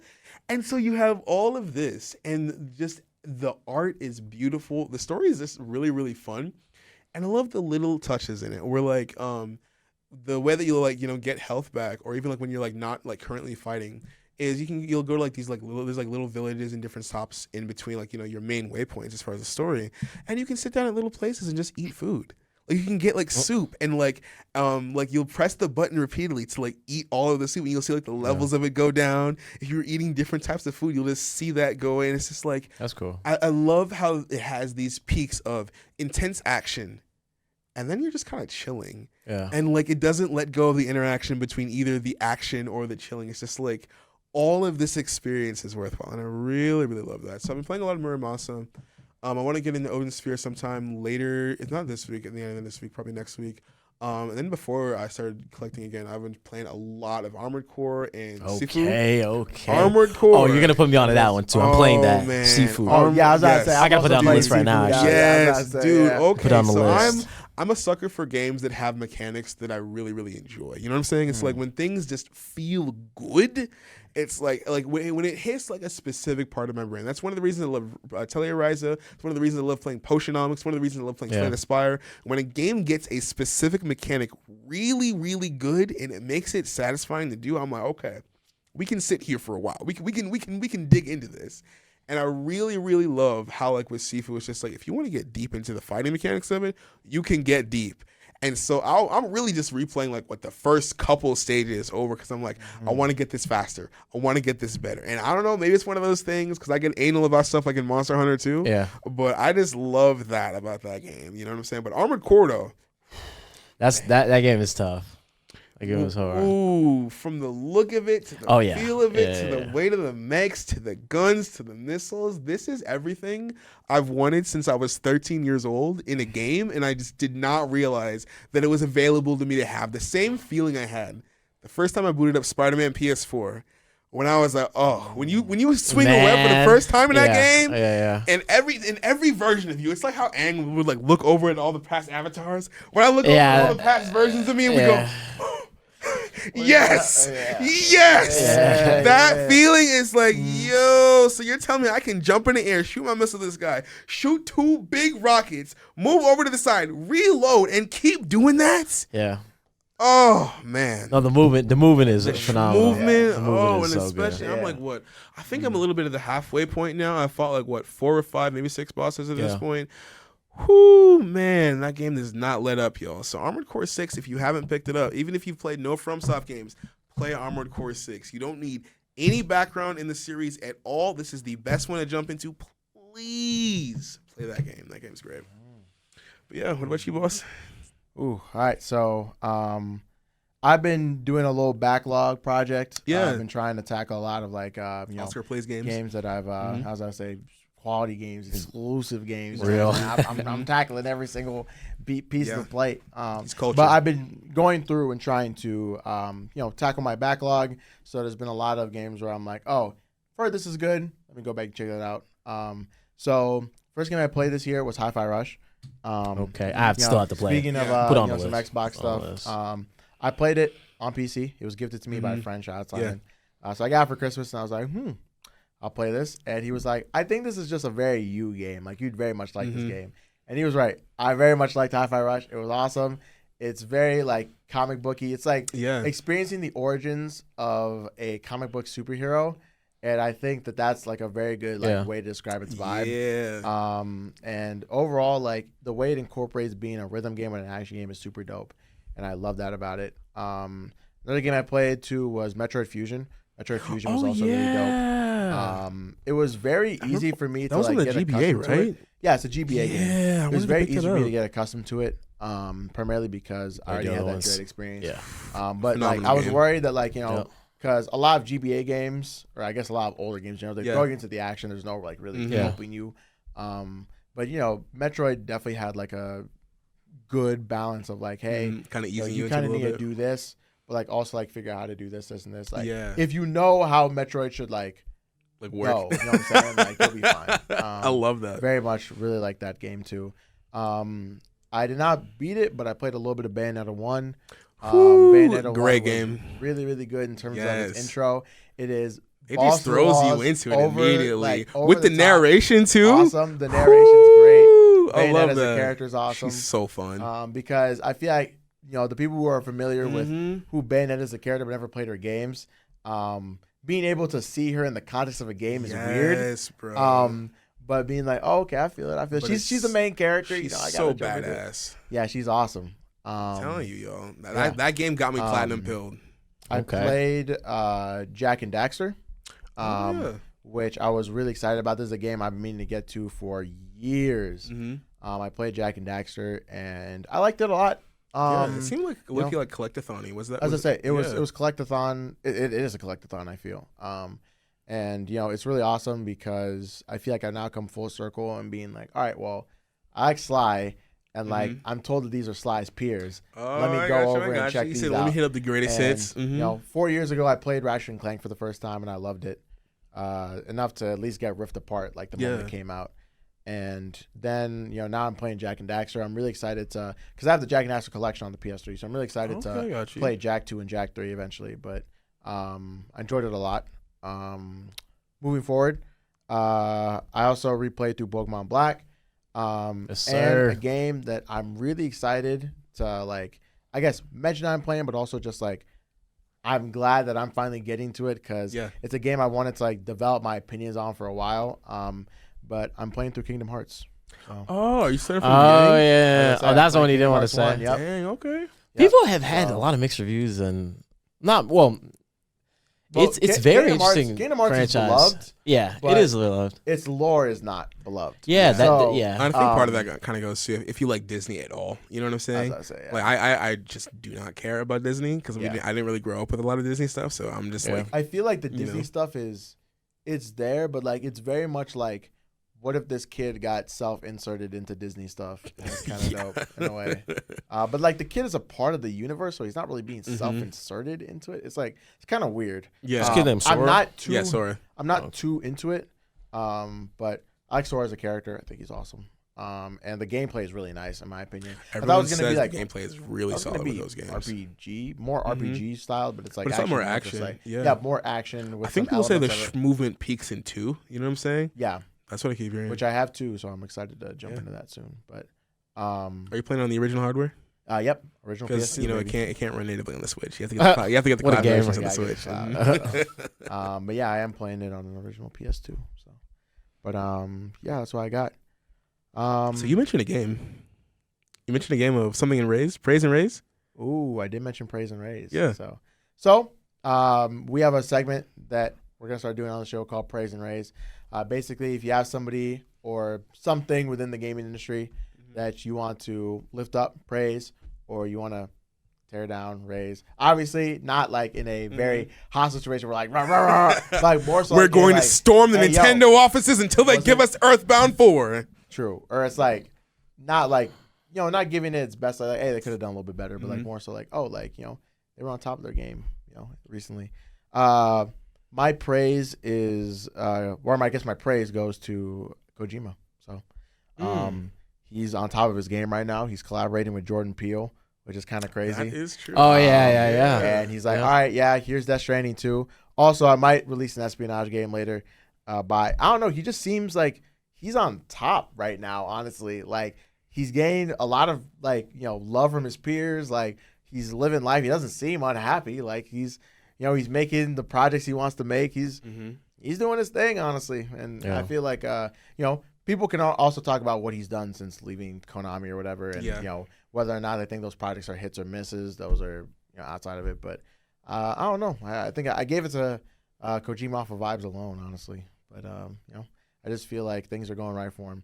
And my raise is Neil Druckmann. So, I mean, as much as I have strong feelings about The Last of Us's impact on certain developers or parts of the industry, I feel like Neil Druckmann, he recently said that there might be another part to The Last of Us that we're missing, and which we needed, clearly. That gave him we enough needed to that. put Don't in my worry. raise. We don't need Last of Us Part 3. So those are my praises and raises. Fletcher, you got any praises and raises? I actually do not. Okay. Yeah, nothing. Pokemon Days coming. You can praise the Pokemon franchise. You can raise the Pokemon. Well, franchise. actually, yeah, I'll rate. Okay, this is a kind of a side tangent, but I'll raise the Pokemon franchise. This is just Game Freak as a whole. I think replaying the games kind of made me realize how lazy. Just so wild. not even like, even if they kept it 2D, like, okay, just the storytelling. Like, I felt like I literally was so immersed in Pokemon Black, Pokemon Heart Gold, all these other games. I'm like, dang, man, like I in Sword and Shield, I felt that too, because I'm like, the story was actually good. I liked it. Even the end. Well, even the end. the Sword and Shield, it had its pros and cons. Like, Scarlet and Violet, I like the story better than Sword and Shield. I'll say that. Okay, I feel that. But it's Pokemon as a franchise is kind of in like a weird space because it's like they could do more, but they're not. I feel like they have the resources to. They have nobody seen them in monster catching games. But I know the power controversy. That's a whole different topic and subject. All I'm gonna say about that is like I don't have an issue with any of that. I think it looks cool, but I wish Pokemon could kind of do a little more. Yeah, it doesn't need Power Worlds to raise the standards. Like it can do it. It can do it now. Like just be better now. Like for your fans, you can. It doesn't. I'm not asking for open world, huge empty garbage. I'm just asking for a great story. Yeah. With a good dex, good rivals. That's all I ever asked for. It's not even that serious, you know. Like it's with something that's with a good gimmick. You can even go back to old gimmicks. Nobody's saying that you can't. We all loved Mega Evolutions. Mega Evolution was so cool. We all loved, you know what I mean? Like, you don't have to, even Z-moves. Z-moves are fun. Oh, yeah. You know, like, I don't think it's a crime for you to go back and do old things. I don't know why they got rid of Megas. I don't know. I think I always feel like was, Pokemon's very quick to get rid of gimmicks that I are know. cool. I think part of it might be just like rotation of the TCG. Because, you know, like the TCG yeah. does, the things do kind of revolve around that a little bit. That's too. carrying. It You know what I'm literally saying? does carry Pokemon. Which is kind of sad. I feel like they could probably just make the rotations a little longer. You know what I'm saying? Or just go back to old expansions. But it seems like Pokemon doesn't really like doing that too much, unless they're specifically making things for collectors. So you know. I'm just gonna give praises to a lot of these like just smaller indie companies or just like producing games that they have a lot of passion for, and they're like, I don't know, they're just hitting. You know what I mean? So speaking of indie stuff, the sequel to Celeste recently came out, and not that many people know about it. Oh wait, actually, yeah, Celeste 64. I thought that was like was that a whole sequel or was that like a homage? It's basically a sequel. Really? It's made by the original devs. It's I know that much. That's interesting. Yeah. But yeah, it's pretty cool. That's you should dope, check it actually. out. One of these days when I actually play Celeste, you know what I'm saying? I'm saying. I know producer Kyle, he perked up when I said that because he's played Celeste and he knows it's good. I already 100%ed it. He already 100%. I haven't 100% of the game in a minute, actually. Dang. If I had to do a praise for this week, definitely George Kamitami and just like Vanillaware. Like one of my favorite YouTubers, K-Bash, did like he's doing a 2-part video on Vanillaware and their history, and like it was really kind of opened my eyes to like just how much passion that they're like putting into the stuff that they make. Like with the history of George Kamitani and just like Vanillaware as a studio, where it started out and their first game was a labor of love, but they didn't really sell very well. And so they had to they're like, okay, we're not sure if we're going to fund you anymore. The next game was also labor of love and sold a little bit better, but it wasn't like anything crazy. It's like Vanillaware's story is one of a lot of heart and a lot of effort going into a lot of their projects. And then their most successful one, Dragon's Crown, is just completely destroyed by Western news media outlets because of too much booby and sexual appeal. And there's a whole argument for that. And don't get me wrong, I see both sides of it. But I really, really love the fact that we still have a studio like that is really making stuff because they really want to.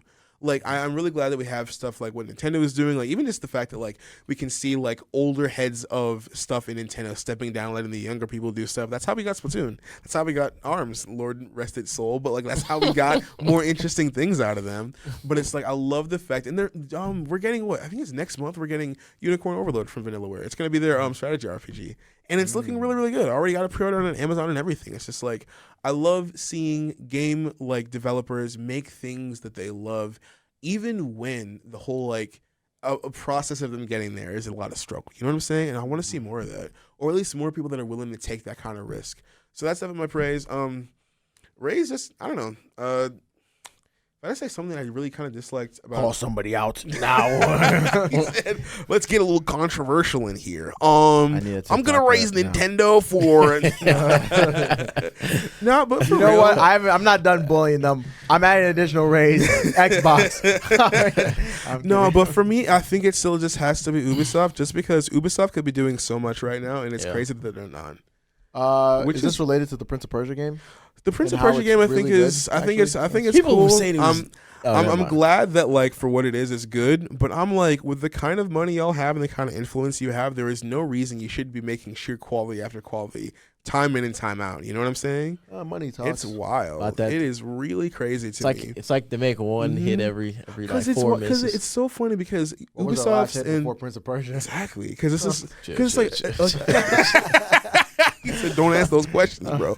But it's like Assassin's Creed was one of the things that got me into gaming, and just the whole trajectory of like it's like the sine wave, right? Where it's just like Assassin's Creed got you into gaming. It's like thinking that Assassin's Creed was really, really cool, realizing Assassin's Creed actually wasn't that great gameplay wise. Still thinking Assassin's Creed as a concept is cool, but it's like, am I gonna invest in any of the games right now? Nah, bro. Let's be real. Shadow of Mordor was the AC game I wanted. And that's crazy. So. Remember the game Thief? Whoo, you mean big hands on the screen? Yeah. I remember Watch Dogs. Man. But that Watch whole type underscore of dog. game, Yeah. Watch underscore He had dogs. the, he had the phone in the street, and everything's just blue. Yeah. No, watch. That That's genre of wild. game is so crazy. I know. That's crazy. Man. Ooh. It's funny. But all right. Looks like we've gotten to the end of our time here. Yes, sir. Yes, sir. Before Yeah. I kind of wrap us up, Kelechi, you want to tell them where they can find you at? Oh yes. You can best find me. Let's try my Instagram or like. Yeah, your Instagram. Okay. Twitter, any place you'd like the people to find you at if they like Gotcha. your takes Real. enough. You know what I'm saying? Valid.